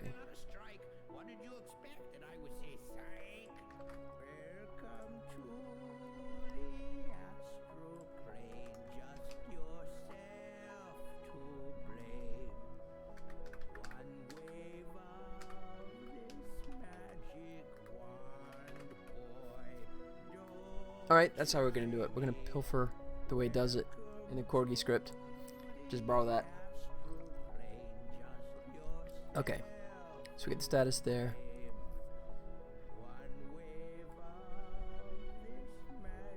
Oh, I'm doing the wrong one, aren't I? Crap. Pay attention, dude. Pay attention. Not that hard.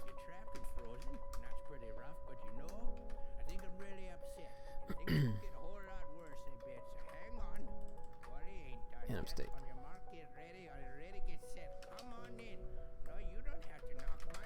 Okay.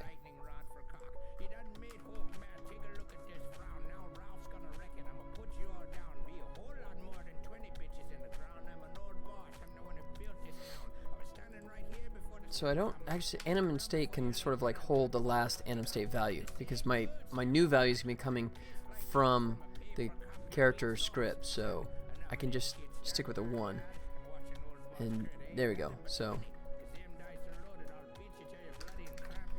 current state is not equal to anim state. There it is. I need it down there.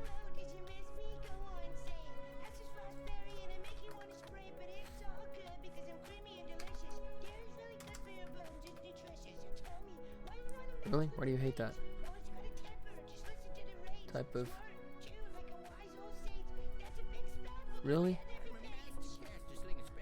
Alright, now you just pissed me off.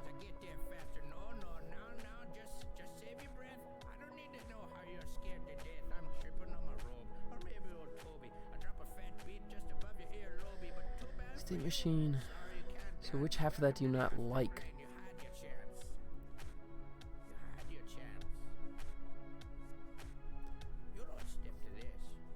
Operand of character states, movement states, character states, state machine. But wait, how's that not a state machine? I'm declaring it as such, right? Right there. Unless...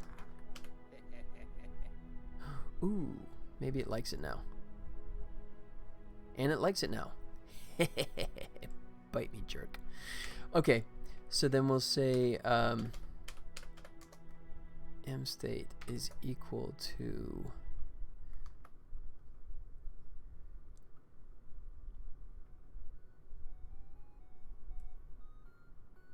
current state. Alright, that was a circuitous route, but we got there. Now we're locked in. So pick it on the anim state from the Corgi script, right? So we have this current state. And we do a comparison contrast here. Alright, and then if it's different, then we gotta go to update. Let's do it. I gotta do this differently, of course. Now that's all different. Okay, that works with enum, but probably not with what I'm doing here. I'll try it, but this is probably not gonna work.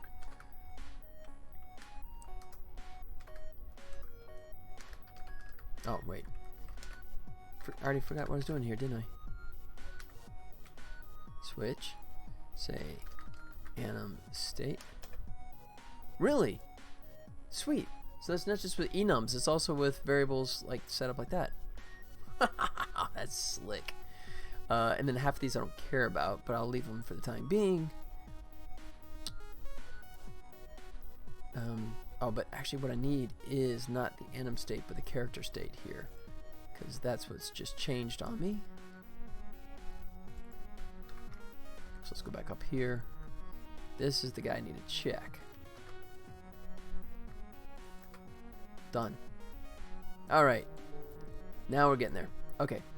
So let's look for jumping. Whoa. Why did it all jump on me there? There it goes.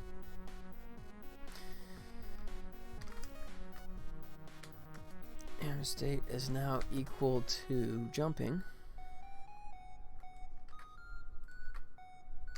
Right? And now we can actually try and do this right.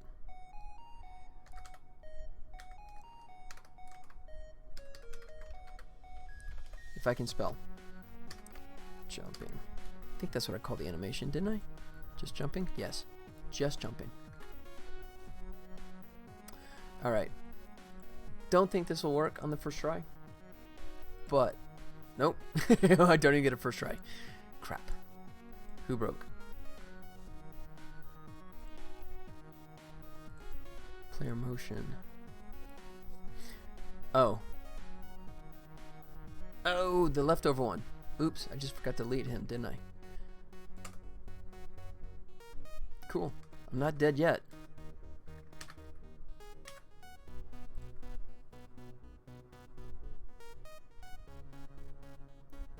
Let's see.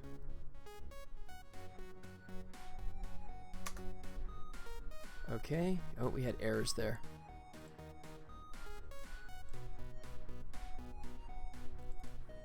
State jumping. Yep. Alright, so we'll turn that off for the time being and figure out where the errors came from. So it did something. Let's see. Player controller doesn't exist anymore? Pourquoi? Oh, there it is. Really?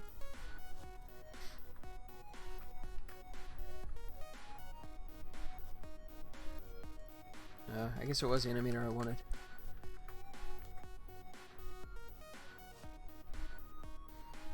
I always get this confused. Alright, now it finds that. Okay. So, and let's just see if I can do that jumping. Yeah. Alright. It just threw me because it came up with a strange IntelliSense value. Hey! We did it once. That's a start.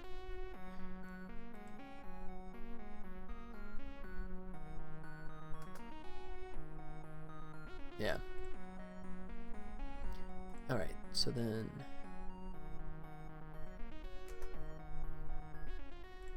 So first thing, let's go ahead and tighten up the animation. Player jumping. Like that.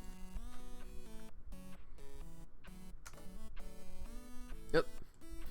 Closer, but no.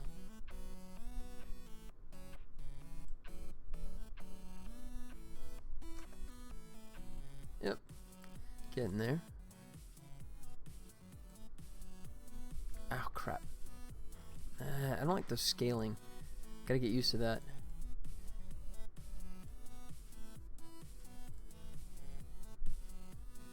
Although, actually, let me try it. Just the whole thing like that.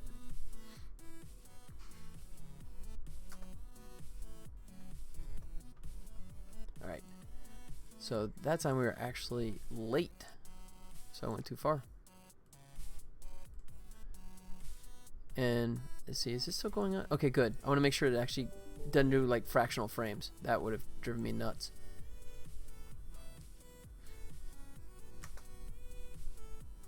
Yeah, now it's late again.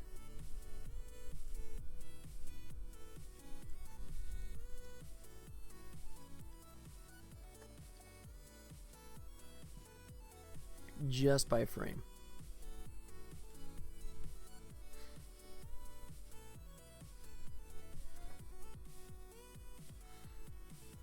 Alright, so, and then I think what I need to do now is make that transition not over like 3 frames, but just like 1 or 2.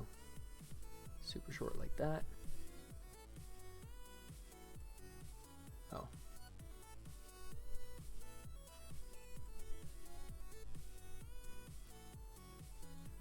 There. Alright. That should be nice and abrupt. Ooh. So close.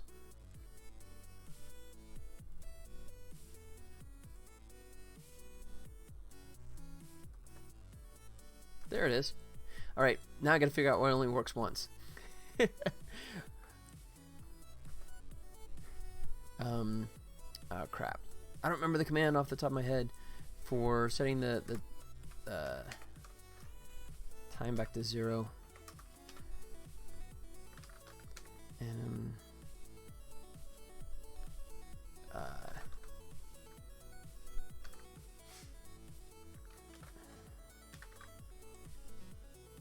set. Ah, crap. I don't remember.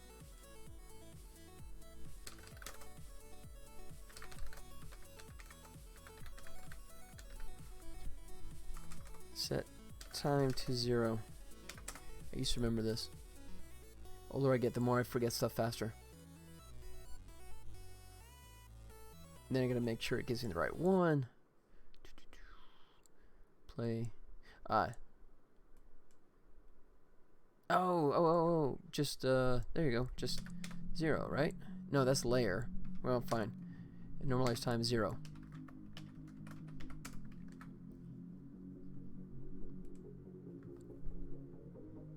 That should reset it.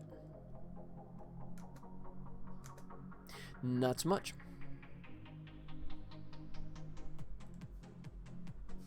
Alright, let's see if it should be getting called. Oh, wait a second. I know why.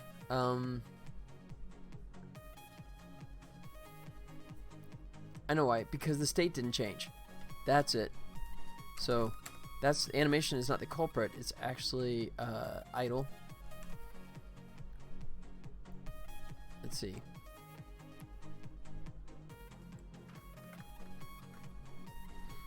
I guess I don't need to do that. That's like redundant as hell. I can just throw this down here and just say he's equal to whatever it is. To this guy. Yeah, there's no reason to like update that every single. There. So now once it finishes, that should bring his state back to idle.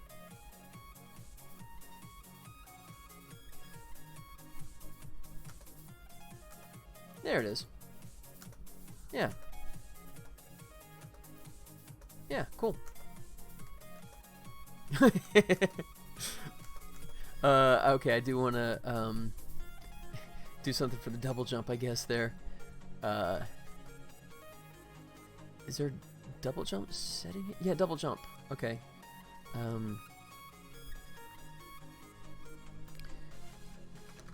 Let's see if that actually does fire off like it should. Excuse me.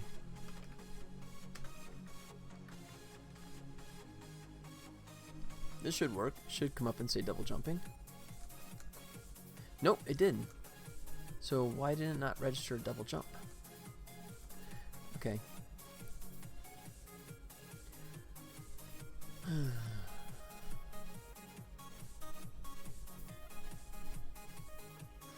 Let's see. I mean, I guess I could key off of his Y. Because if it's not going to give me the double jump, why doesn't it register double jump?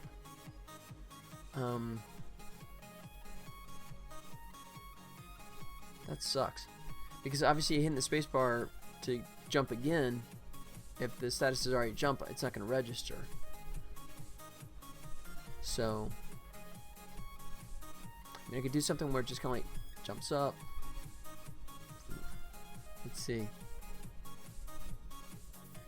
Crap. Corgi, you're hosing me again.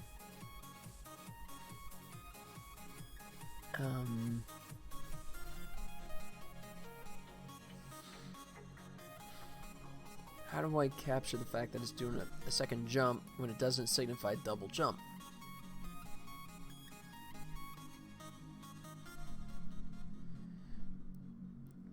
Okay, let me just check to make sure it's not doing something different here.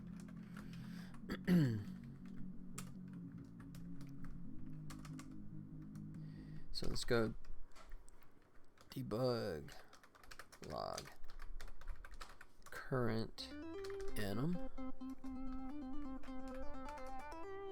and that would be anim state.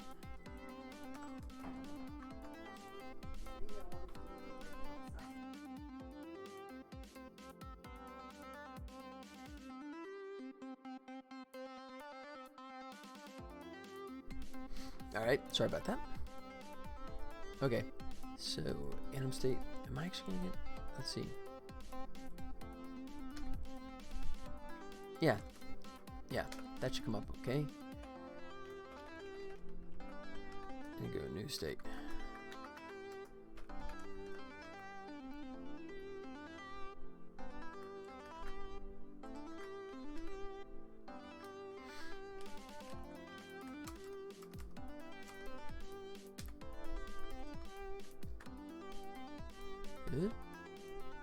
Entering an error has been disabled.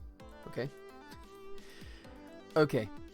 So now it should show me in my log there every time it changes state.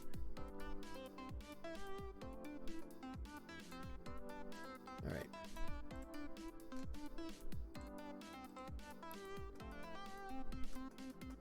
Yeah. So yeah, you can see I get the one jump message. But when I hit the second jump, because it's still the same jump, the status doesn't change.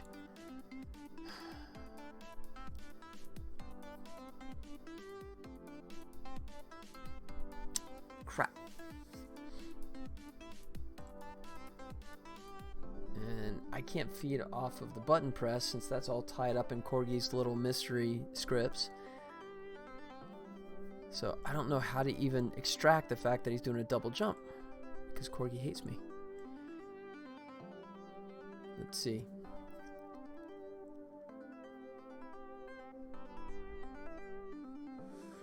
I mean, I could try and key off of height.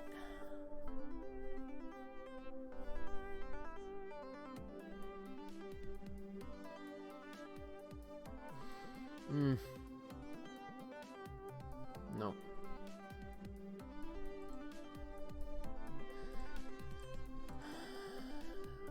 Let me check the Corgi scripts in here, see if there's any way I can, instead of saying 2, just make it a double jump.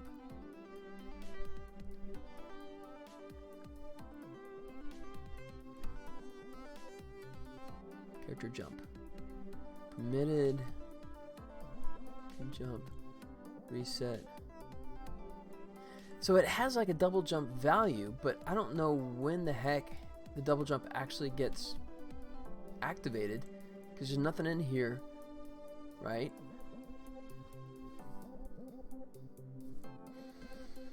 It's one of those hidden tricks. It's in there somewhere, and if you dig around for about 4 days, I'm sure you probably find it. But not what I want to do. Man. Let's see.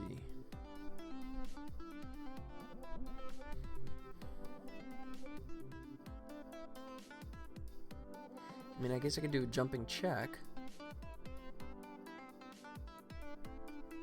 Ugh. No, not a lot of good choices there.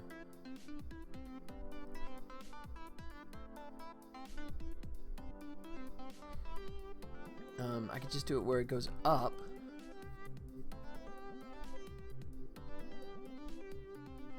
No. Nothing on top of my head that comes up with an easy way to address this. Not happy. Not happy. Let's see. Let me see this. I do a quick Google search to see if there's anything that comes up as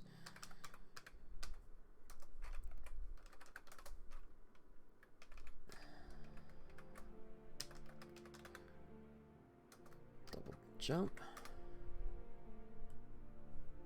All right.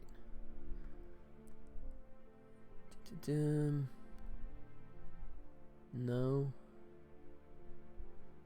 Double jump in Unity? No. Must include Corgi.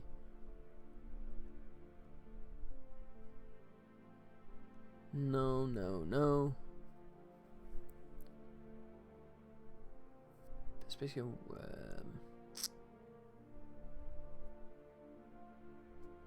no, I don't see it. Yeah. I'm about this far from pulling the plug on it and trying a different thing, but I'm going to do this probably. I'm going to hold off until after E3, but I'm pretty sure after E3 I'm going to come back, and I hate to say it, but Corgi's going to go bye-bye.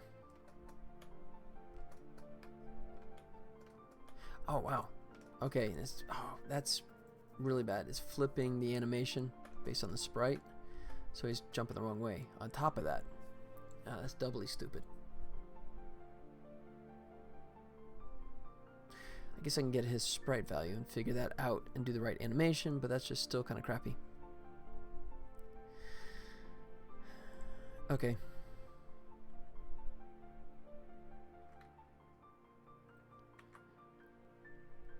So what I need to do is change his animation name to jumping right, since that's an issue now.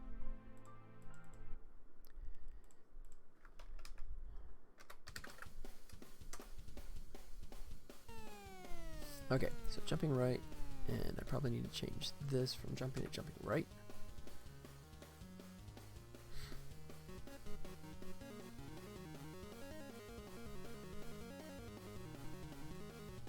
And I gotta do that transition again.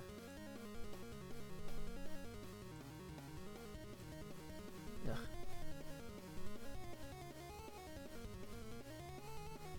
Like that. Like that. What is that?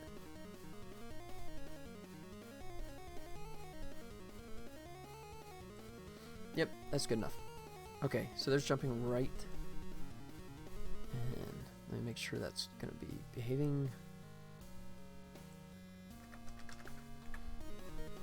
If that works, then I'll make a jumping left and then figure out his scale on the sprite, and that'll determine which animation plays. Yeah. Alright, so that's cool. So let's make a jumping left.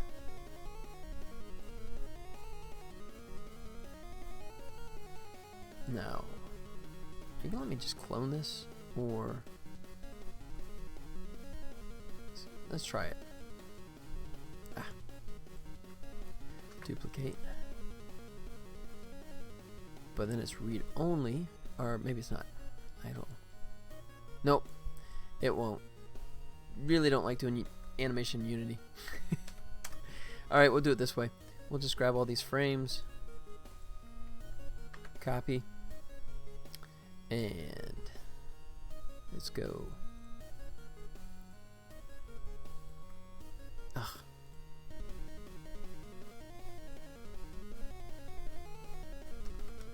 Jumping left, like that.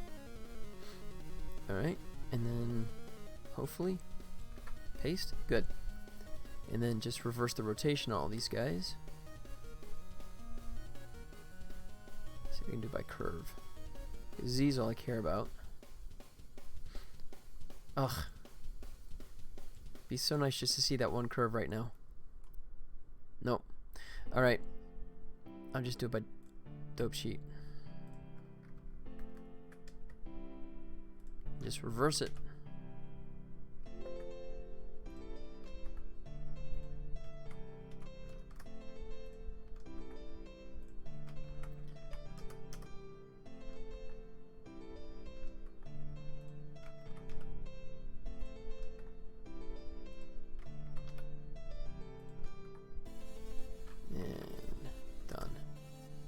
There he goes. Alright, so there's left. Animator.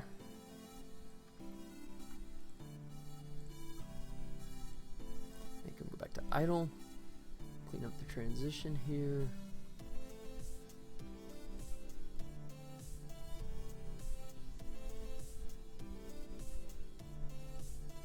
That should be good enough.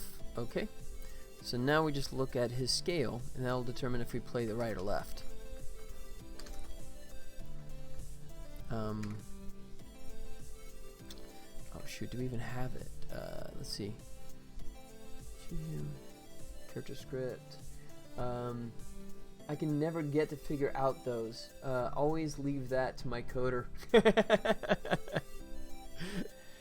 The flipping the animations, or doing it by calling them by code.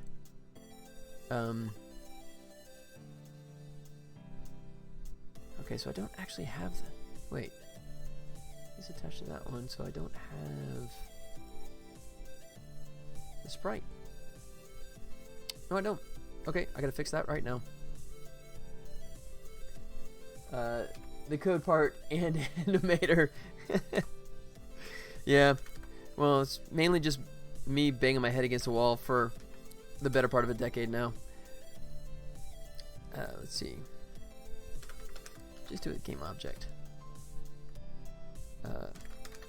Call it player sprite. Like so. And then we should be able to get our scale value. Hello? Yeah, so he's there. Player controller. Player controller. Put a K. Why is it not showing up? What's up with that? What did I miss? Serialized field. Game object.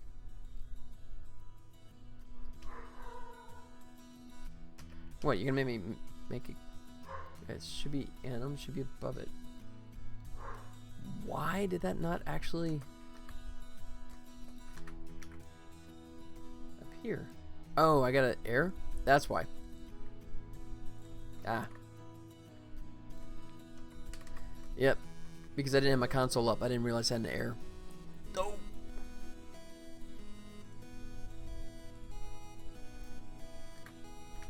And I hit Control S when I thought I did, but I didn't. Now it's gonna go away. There we goes. Alright, now we're good. So let's get that sprite right there. And then if he's positive, let's see. If he's positive, then he's going right. Right. So if player sprite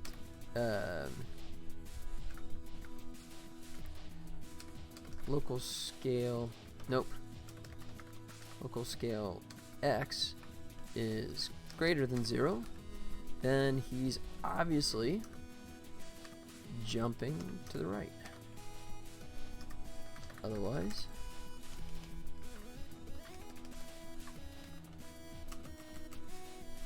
left. Alright. In theory, that should work. Let's see. Yeah? Yeah, cool. Whoops.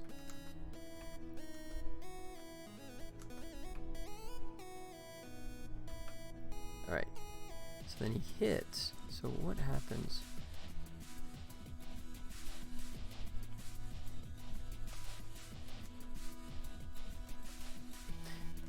Interesting.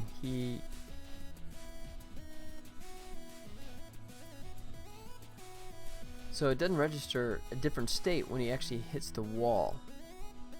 When he hits the ceiling, he's still considered jumping.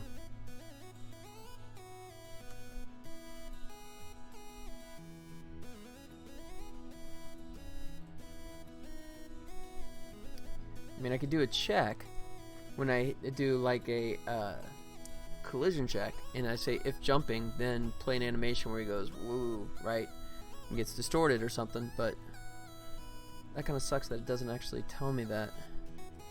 Jumping. Let's see.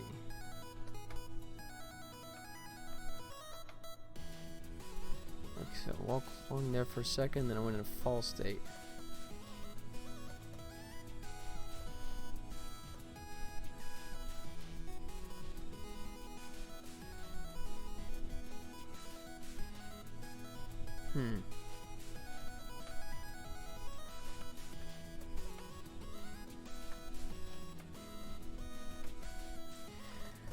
Interesting.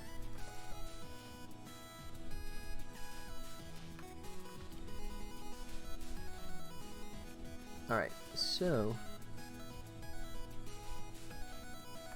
that's okay.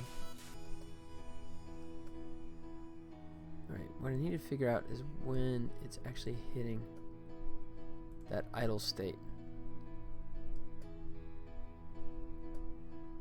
Alright, so idle. I needed to go into the animation like right away. Or at least do a crossfade. I guess I could do a crossfade.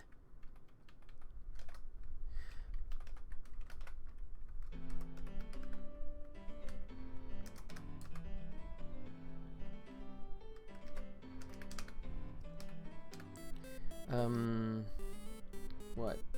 0.3? So basically like 3 frames? Something like that. Or if it's 60 frames, it's probably going to be less than that, but that's fine. At least we'll find if it's going to switch. So when he hits his head and strikes the ground, it should go straight in. There he goes. Oh, that's better. Yeah, that looks okay. Settles into it. Alright.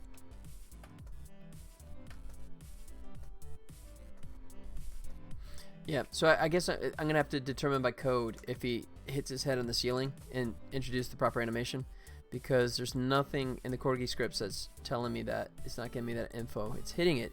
I know it hits it, but it doesn't change the state, which I guess that's fair enough. It shouldn't change state.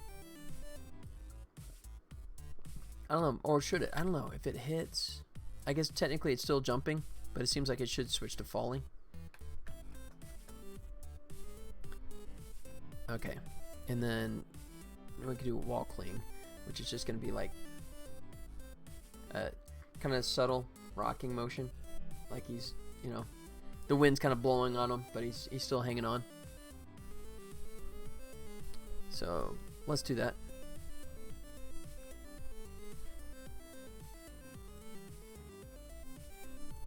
Player.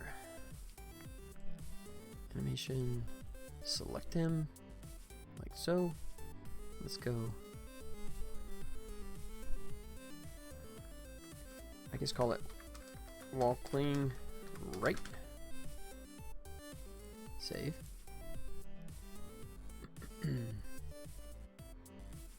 So, 1 sec here.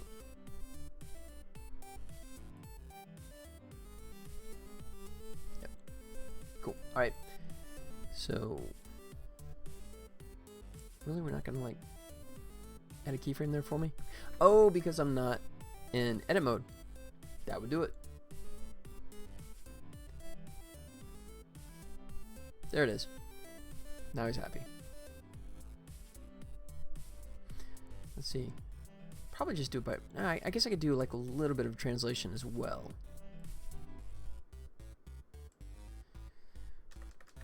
Oops. God. Gotta get used to that.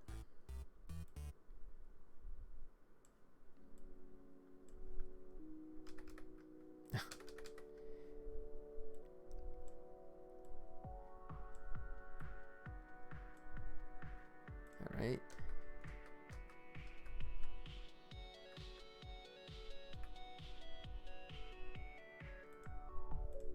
Let's see.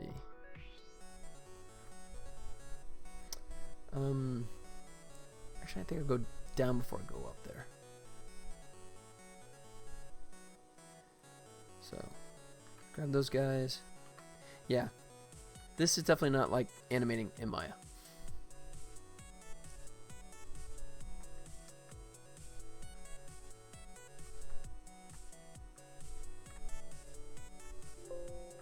Ugh. Alright, that's good. We'll round it off. I could do this with curves, but considering I've seen what the curve tools looks like in Unity, I don't think I'm going to bother. I'll just do it by keyframing it. To smooth out that curve a little bit. Get down. Ugh.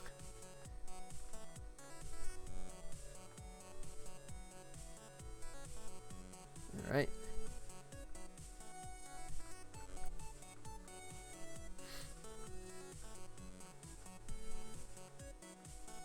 And where were we at the beginning? Alright, so maybe not quite that high. Here.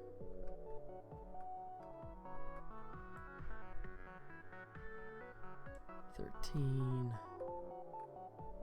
3. 13.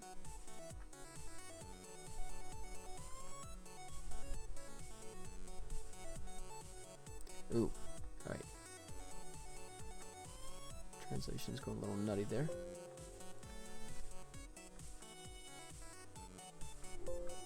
Ugh. Gotta remember that keeps... You have to reselect down in the...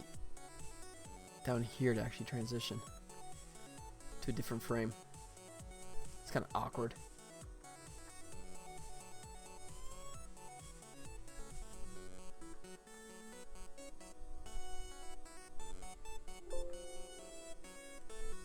Okay.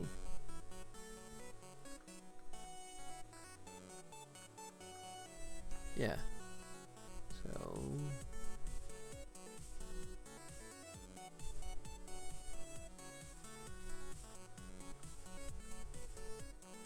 I really want to nudge. I just want... Yeah, I want to be able to nudge him.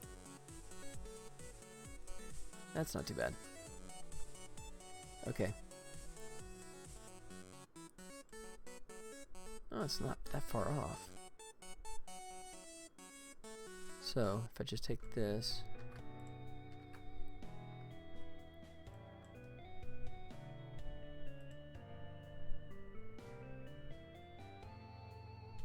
The keyframes are okay. Speed is totally wrong, but that is easy enough to fix by just stretching that out.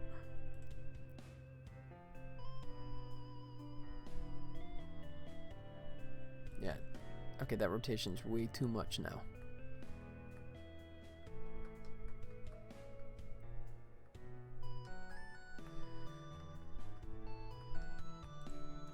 So, whoa.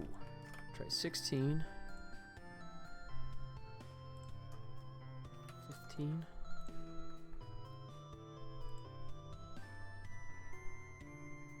Yeah.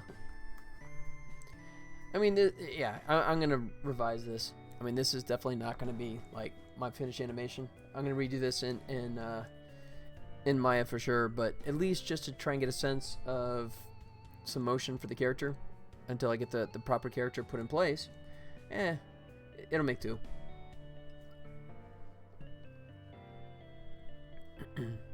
Alright. So he's good. Stop. Alright. Yeah, I really wish I could just do like a mirror rather than have to reanimate this. But I don't think that's going to be enough. Let's see. Well, you know, actually, it's just the rotation, so it may not be too bad. Let me just grab these here. And we'll go wall cling left and paste that puppy. Right? And let's just flip the values.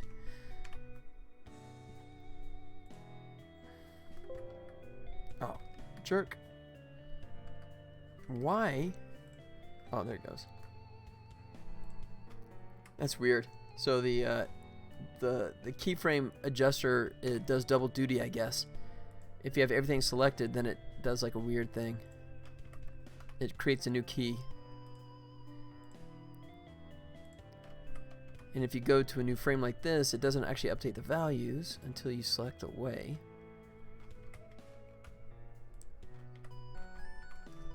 Quirky. And then back to -13. Yeah, I think that's gonna be okay. Sweet. And then this will be looping. So we'll turn on. Oh, it is set to loop by default. In that case, let me turn jumping loop off because we don't want that to loop. It won't anyways because I already have that transition baked in. But just to prevent it from doing something stupid, I'll turn the loop off from the jump because I would never loop. Okay. Oh, let's put it in the animator. Oh, it did it for me. Thank you. So wall cling left and wall cling right. Sweet. Wall clinging. And let's do our if then else.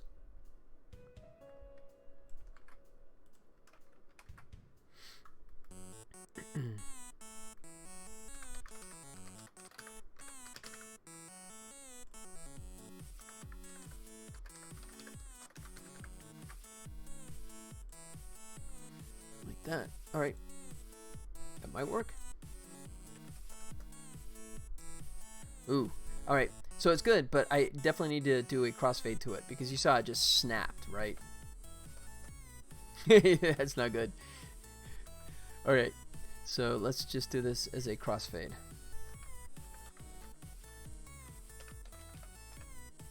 And we'll actually give it like a decent amount of time. Like a quarter of a second. Because there's no, I mean, it'll settle in, which I don't think is anything bad there. Crossfade. Alright. Let's see if that looks better. Let me go ahead and go big screen on this since we're not getting any errors.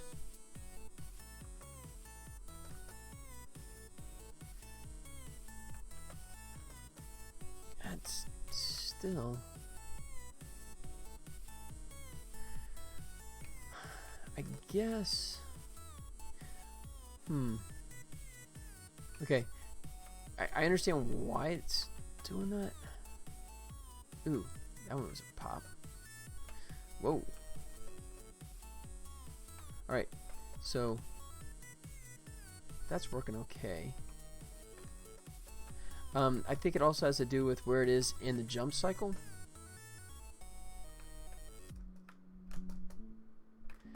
I'm not sure why that side is just absolutely popping.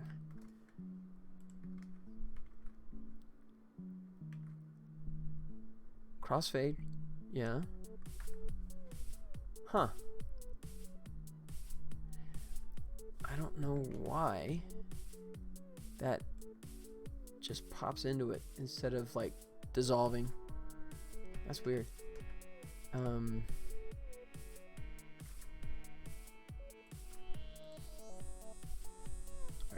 let's take it out of here and see if we can get any indication off of this.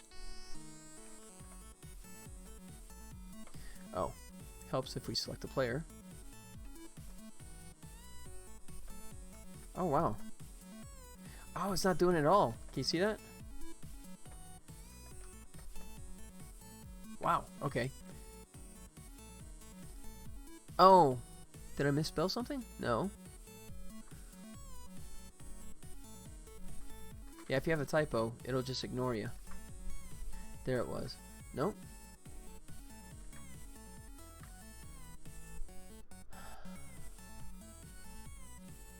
If the transform scale is X, go that way, otherwise. Bizarre. I would expect it to work on neither or both, not like one works and one doesn't.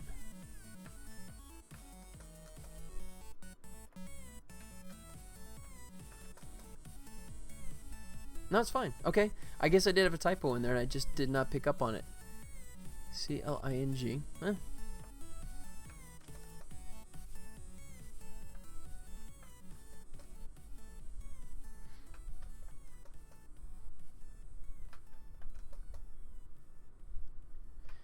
Let's see. Yeah, and it totally hinges on where the jump is. So, I mean, sometimes if the jump is starting to arc downward, and then it get that rotation kind of like going upward. But, I mean, an obvious solution would be to have the character translate downward, but I'd either have to slide the sprite, which means that it would move away from the collider box, or have the character itself actually physically slide down to match it. But then that means you could like land in lava and not understand why you're moving.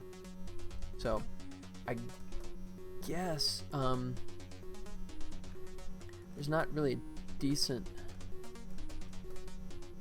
solution there.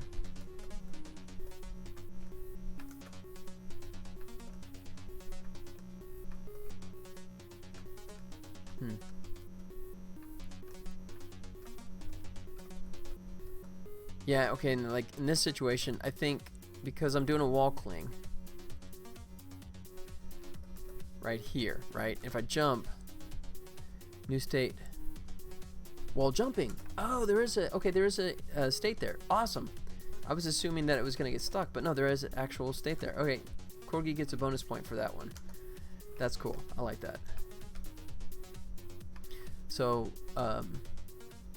wall jumping could actually have like a little. I could, just for the time being, just recycle the regular jumping. Just not use play, but just kind of fade into it. So there's wall clinging, wall jumping. Sweet. All right, I'm gonna get cheap here and just recycle this, but do it with a crossfade. But a brief one. So we'll say like 0.15. Yeah. That's even a little much. I can just do 1/10 of a second. So that's like 6 frames.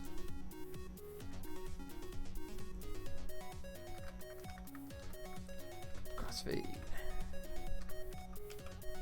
F. There.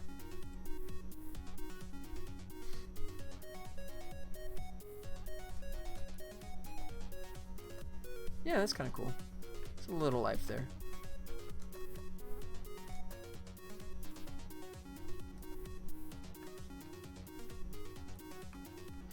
I think what I might do is when he goes into the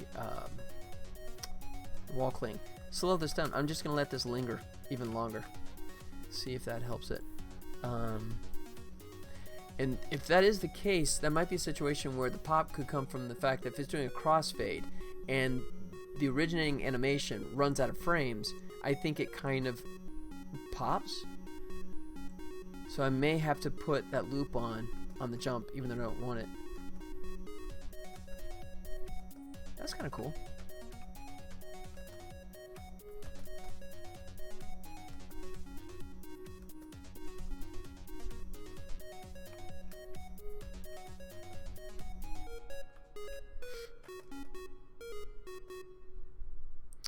Yeah. It works well on the first jump, but when you do a wall jump, you get that weird little dip down. So it could say is, if we're doing a, let's see, if we do a wall jump, we transition back into a wall cling.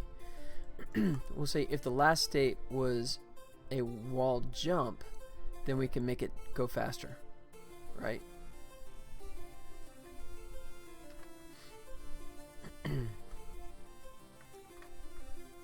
So I say, say float, transition time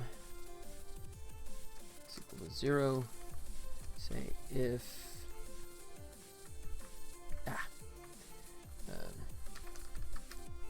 m state equals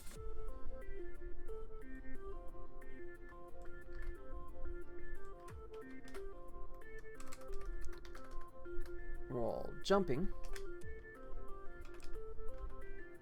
then we'll make the transition time much shorter, 0.2. And we'll just, by default, we'll leave it at 0.5, so that makes it a faster. We don't have to do it if then else, we just do that one change. Oh, we have to use the variable too. Transition time. There. So that's a half one. There. Yeah. That's exactly what I was shooting for there. And then for falling, I could do something where I can play with the scale a little bit, right? Have them kind of like do a squash and stretch brief thing.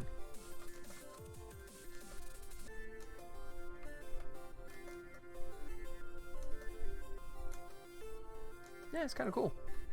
All right, let me check to see it's working on. Oops. I need a wall that's big enough here.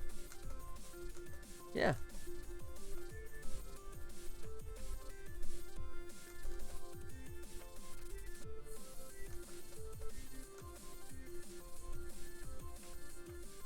Cool. Yeah, I'm not sure why it does a long transition. It's when I'm doing like 2 jumps in a row. Only sometimes.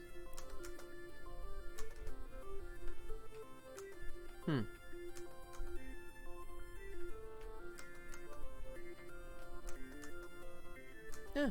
Anyways. Still not bad. For trying to animate in Unity, that's an okay little behavior there. You kind of get a sense of him clinging onto the side there. Now, I gotta be careful that I don't get too far away, from my collider box. Although, actually the box should, no, yeah, the box is tied to here.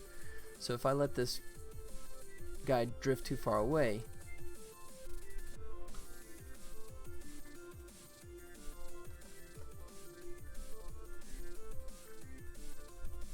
let's see, if I go pause. That's not too bad. Yeah, I mean, he's breaking the box a little bit, but no, that's pretty tame. It's actually a lot better than I thought it'd be.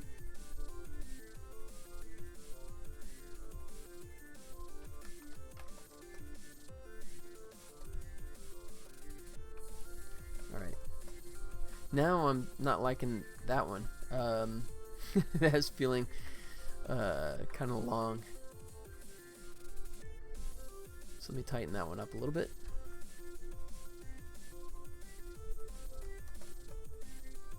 Yeah.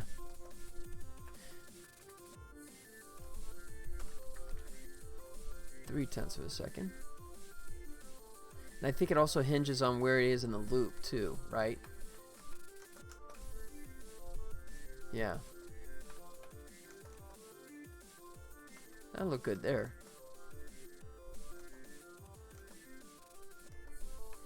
So it's if he's weird.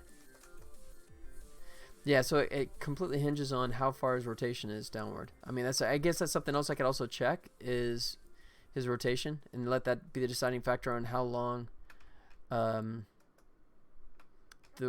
transition would take from one to the other.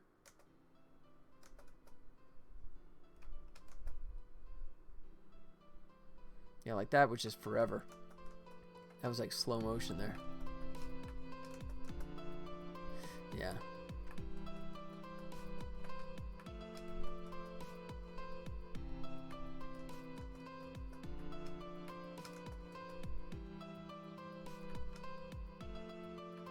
Alright, so then the falling, I definitely need to have him kind of go flat as he goes into free fall.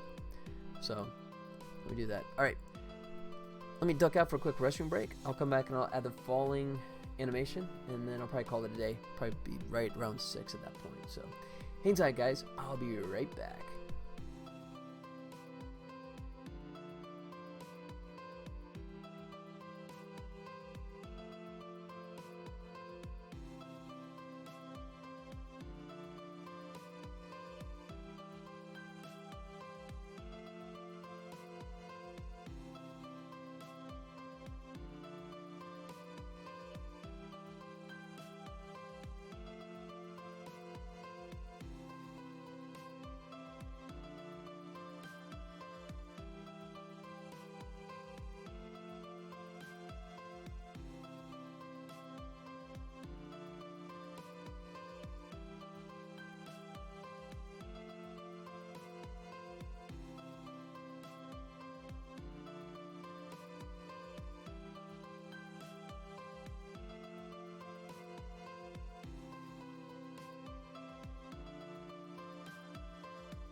Okay.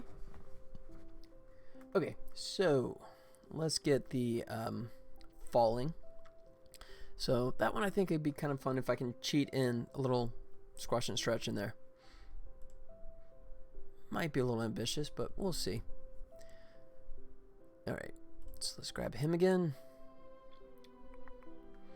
And let's go. For this one, we just have one. Doesn't matter which direction he's facing. So we just call it falling. Excuse me. Sorry about that. Alright. So, first things first. Let's go. Oh, keep forgetting to put it in record mode. Let me just do something that'll make it record that. Record that. Don't know why that turns red and rotation doesn't, but it does actually give you the keyframe. That's all that matters. So, oh, and let's mess with scale this time too. Like that. Cool. And rotation. Yeah, it keys all three rotation axes, even though I only mess with one. And I don't see the red up there. I don't know. Okay. So what I want to do is just a simple little. Oh, and I might have to add. Crap. I might have to add the scale back into all the other different animations, because it may just be stuck since I'm only doing it in this one. I should have thought about that. Okay, I can add it. 2, 3, 4, 5. Oh, boy, that's sensitive. Nope. 13. All right, probably a bit much. And increase this and push them up a little bit.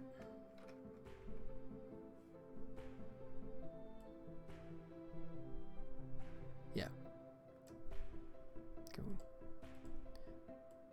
Boom. And then let that kind of round off. 5, 18. Like so.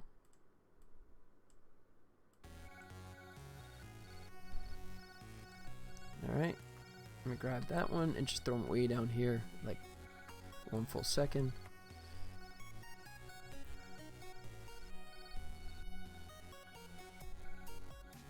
Yeah. Could probably beef the time up on that a little bit. Hey, Fletcher Gang, hey man. How is your game doing since release? Is it doing as well as you would have hoped? No. No, I mean, the good news is the people that are enjoying it are definitely enjoying it, but yeah, I'm not hitting the numbers I want, and it's, you know, it's one of those things that I have theories on, and, you know, things I could think that I could improve on, but I'm kind of like invested in this one. It's I'm gonna come back and revisit it, obviously, in the future, but right now I gotta go nuts on this one because I promised that I was going to have a working demo for this by Comic-Con in San Diego, which is coming up in the middle of July. So all my ideas of plans and schemes of trying to get the game up there in terms of downloads and retention have to wait a little while I try and get this one up and running. So yeah, unfortunately not, but you know, there's still time. You had high hopes for it. This one seems to be like you're working at a much faster rate. Absolutely. I mean, yeah. Like, whereas this is like the equivalent of like a swan dive, the other one was like a triple gainer in a hurricane. Yeah. No online multiplayer. No in-app purchase stuff. This is, you just buy the game once up front and you're done. So in that sense, absolutely. And I'm farming out the artwork to a artist that is exponentially better than me, so that's one less thing I have to worry about. So that's all, you know, stuff that is completely off my plate, which is always a good thing.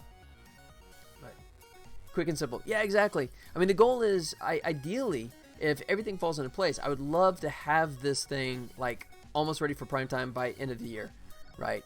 And that would be fantastic. But I mean, there's gonna be a ton of stuff to this. I don't know if you saw it, but I'll give you a quick rundown.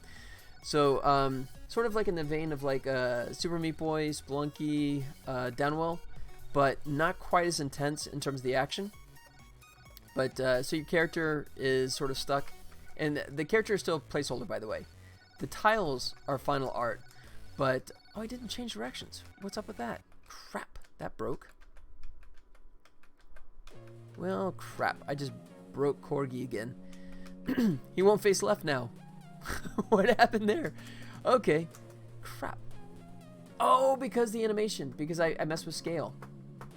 Crap, I didn't even think about that. Alright. So he can climb any wall. He can climb walls, and you can hang on to it, and you can do like a little rappelling action, which is kind of cool. You can release and drop down. Alright. Crap, let me delete that. That's cool. Thanks, man. Yeah. Let me get rid of falling and see if that unbreaks it. Alright.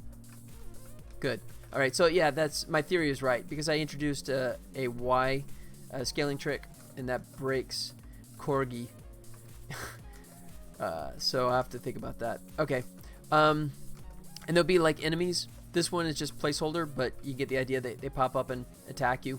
And you got like these little things of lava. So the idea is your character gets caught in a place he shouldn't be, and he gets beamed into the center of a planet, where it's like where the core is kind of like shooting up into the sky. So excuse me. So if I come down in here, if I come back down, yeah, you can see that. Excuse me. You can see the lava's rising up. I remember seeing this game when you were just testing and messing around. Crazy how much progress there already has been. Yeah. Thanks, man. It's yeah. That's one of the Unity's big pluses is that when you prototype, right, it really does make stuff go a lot faster. And because of using the Unity's 2D tile stuff, so that really does make stuff go a lot faster. And the key thing, of course, is farming out the art to a real artist. That was a smart move on my part. Still be doing the animation, of course, you know, since that's my thing. But yeah, it really does. I mean, this is truly night and day difference. Not really reinventing the wheel too. That's also a smart move. This is just classic platformer stuff. So by getting the prototype dialed in, you know, in terms of gameplay and all that kind of stuff, it really does make the whole thing go a lot faster, you know. And to settle early on with the prototype stuff, right, how the gameplay would look and how the layout would look, so that reduces a lot of the testing, right, makes it go a lot faster. You're coming up with the level designs yourself as well. Excuse me. I am currently. I'm hoping to farm that out. I'm working with some people that I worked with before, and we're doing some test levels. And if it goes okay, then I will actually dump a lot of that off of my shoulders as well. But we'll see. And if it doesn't play out like I'd hope, then I will be doing a lot more level design. But fingers crossed. I'm waiting to hear back from these guys, and hopefully in the near future they're going to send me some test levels. And if it plays like these do, then they're gonna help. So yeah, it'd be nice not to have to tackle all this stuff, but we'll see. I mean, because I do have like a level in my head of how the gameplay has to be in terms of challenge, you know, and then, you know, I mean, I want it to be obvious what your choices are, you know, but still have a puzzle sense of like exploration and discovery about it. So up here, there you go. Oh wow, that broke. They didn't hide. That's interesting. That's a bug. I'll fix that here in a second. Figure out why that didn't happen. All right. And then, oh yeah, you saw like the last section there, 10. That was the old placeholder art. That probably looks a lot more familiar. Excuse me. All right. So yeah, so for the time being, it is, you know, still me, right? I have a very talented artist, Daniel Thomas, who's helping me with the art, but everything currently is still me. It looks really good. Could be a fun speed run game. I hope so. Thank you. Thanks. Excuse me. And sorry, let me drink here for a second. Throat's messing up on me. And the other interesting factor is the fact that, as I keep hinting, this is going to be tied into a pretty famous character. And I haven't publicly announced it yet. I will be going off to E3 to try and pimp it around there, and once I get back, I'll formally reveal the whole stuff. But I think that's going to help too. I mean, having it tied into a pretty famous intellectual property will at least get it some attention, you know, but you still have to have a decent game, you know. I mean, it's fun to make fun of Pokemon Go, but I mean, there's still some interesting, fun gameplay there, right? So that's my key thing, and that's the other reason why I have not actually talked about the intellectual property yet, is because I wanted to make sure that I had a pretty looking game, right? Because if it was just back to where it was with all the temp art, right, and if I publicize it and people come to check it out and they go, that looks like garbage, you know, then I'm going to lose people. So that's why I've been really crazy about trying to push really hard, really fast, and get this thing looking pretty before I go full public. But close. E3, less than 2 weeks away. First appearances is everything. Absolutely, dude. Absolutely. You know, and that's my key thing. So, excuse me. But yeah, E3 is just around the corner. I'm gonna fly in, do some meetings. Short trip. I'm still in Vegas, so it's a half-hour flight out there.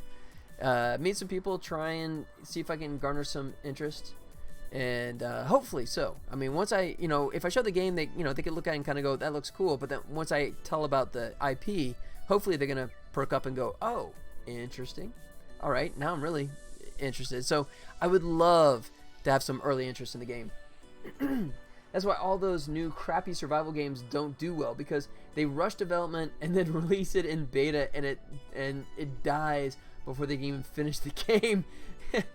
That does seem to be the case, doesn't it? I hear that a lot. You know, I'm a big Humble Bundle kind of guy, and as well as Fanatical. So I buy these games, which of course I never get a chance to play. It's embarrassing.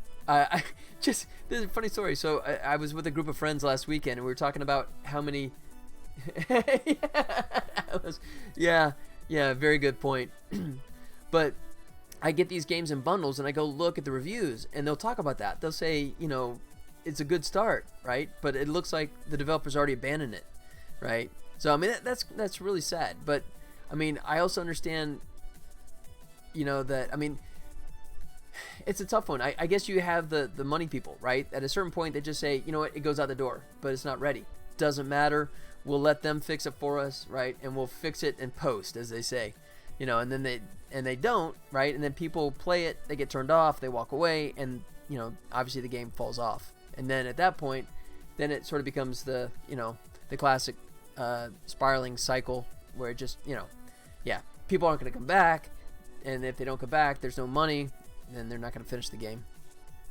Yeah, very true. Excuse me. All right, where's my levels? There it is. All right, so that was that 10 that was busted? Bring up 10. Yep, there he is. There's the culprit. Then just make a really good trailer so people think it will be amazing, so they buy it. Then they find out it's nothing like the trailer, which you just described every Asylum movie ever known to man, I think. But that is true. That is very true. All right, so there's my guy. So, oh, interesting. Wait, why is he tied to the lava flow? That should be the breakable. Interesting. That's a mistake. Okay, so that's one thing right there. Let me fix that. Select lava flow and undo those. So I had a collider box on the breakables, which is totally wrong. So there's the breakable. Alright, does that look correct now? Let's actually turn on breakable cover. Yeah. There. Okay, that should be correct. Alright, let me do a quick test on this. Where am I at? A couple minutes before 6. I was gonna do that. Oh, so I'm gonna have to rethink the falling, because I want to do that squash and stretch, but obviously I can't do that because it breaks the Corgi. It overrides the Corgi scale, which just destroys the gameplay, so I have to think about that. Excuse me, I could, I guess, put a barrier in between the two.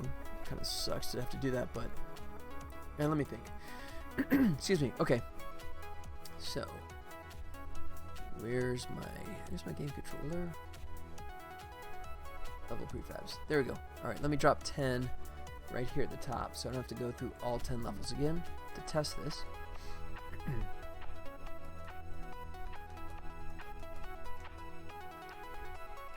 All right. Why am I playing it for real? There it is. Okay, good. Now it's behaving like it should.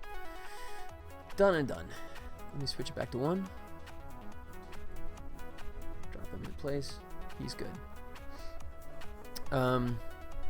Let's see. Yeah, I'm not sure how to address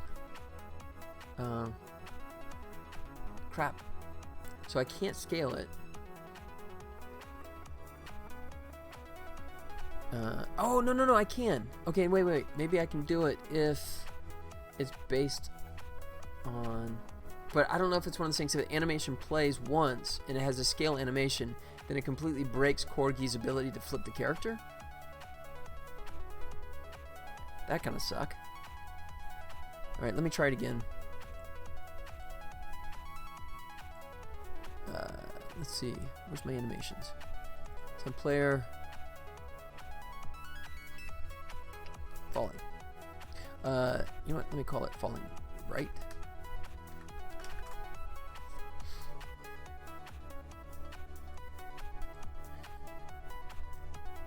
Alright. And then falling left. Alright, so let me make an animation. Select him. Falling right. This may work. Fingers crossed.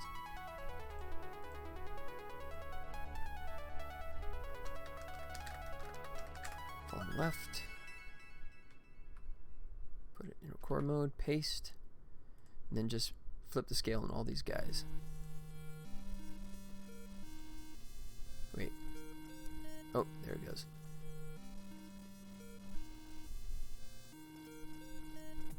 There we go. Yep. Right.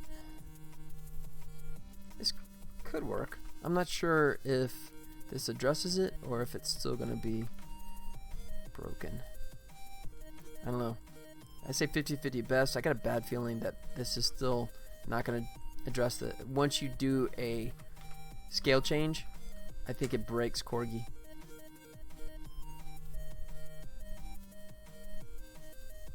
Alright. So that's good. Alright, real quick. Let's just do this. Where's my other one? Grab this. Let's say falling. Oh, let me make sure I got those actually in the animator. Oh, I do. Nice. I don't remember it adding it automatically before. Did I just forget about that? Or is that something that's newer in the newer version? Since I'm still bouncing off of Unity 5.6, there's still little 2018, 2019 things that pop up. It's like, oh, hey, that's different. Okay, so we're looking for falling here. And then we say it's falling left and falling right.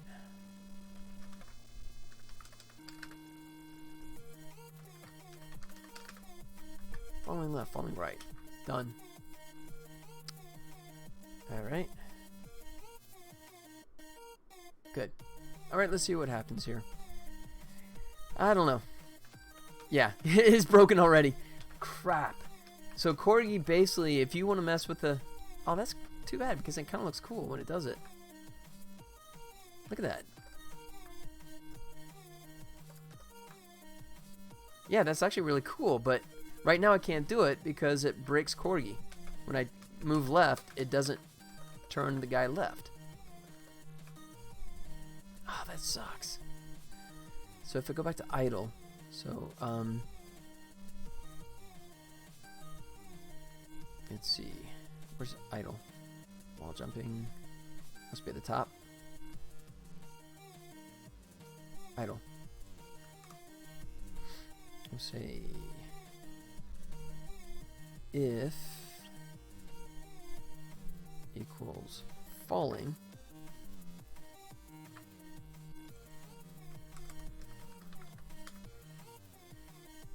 then we'll do it really quick.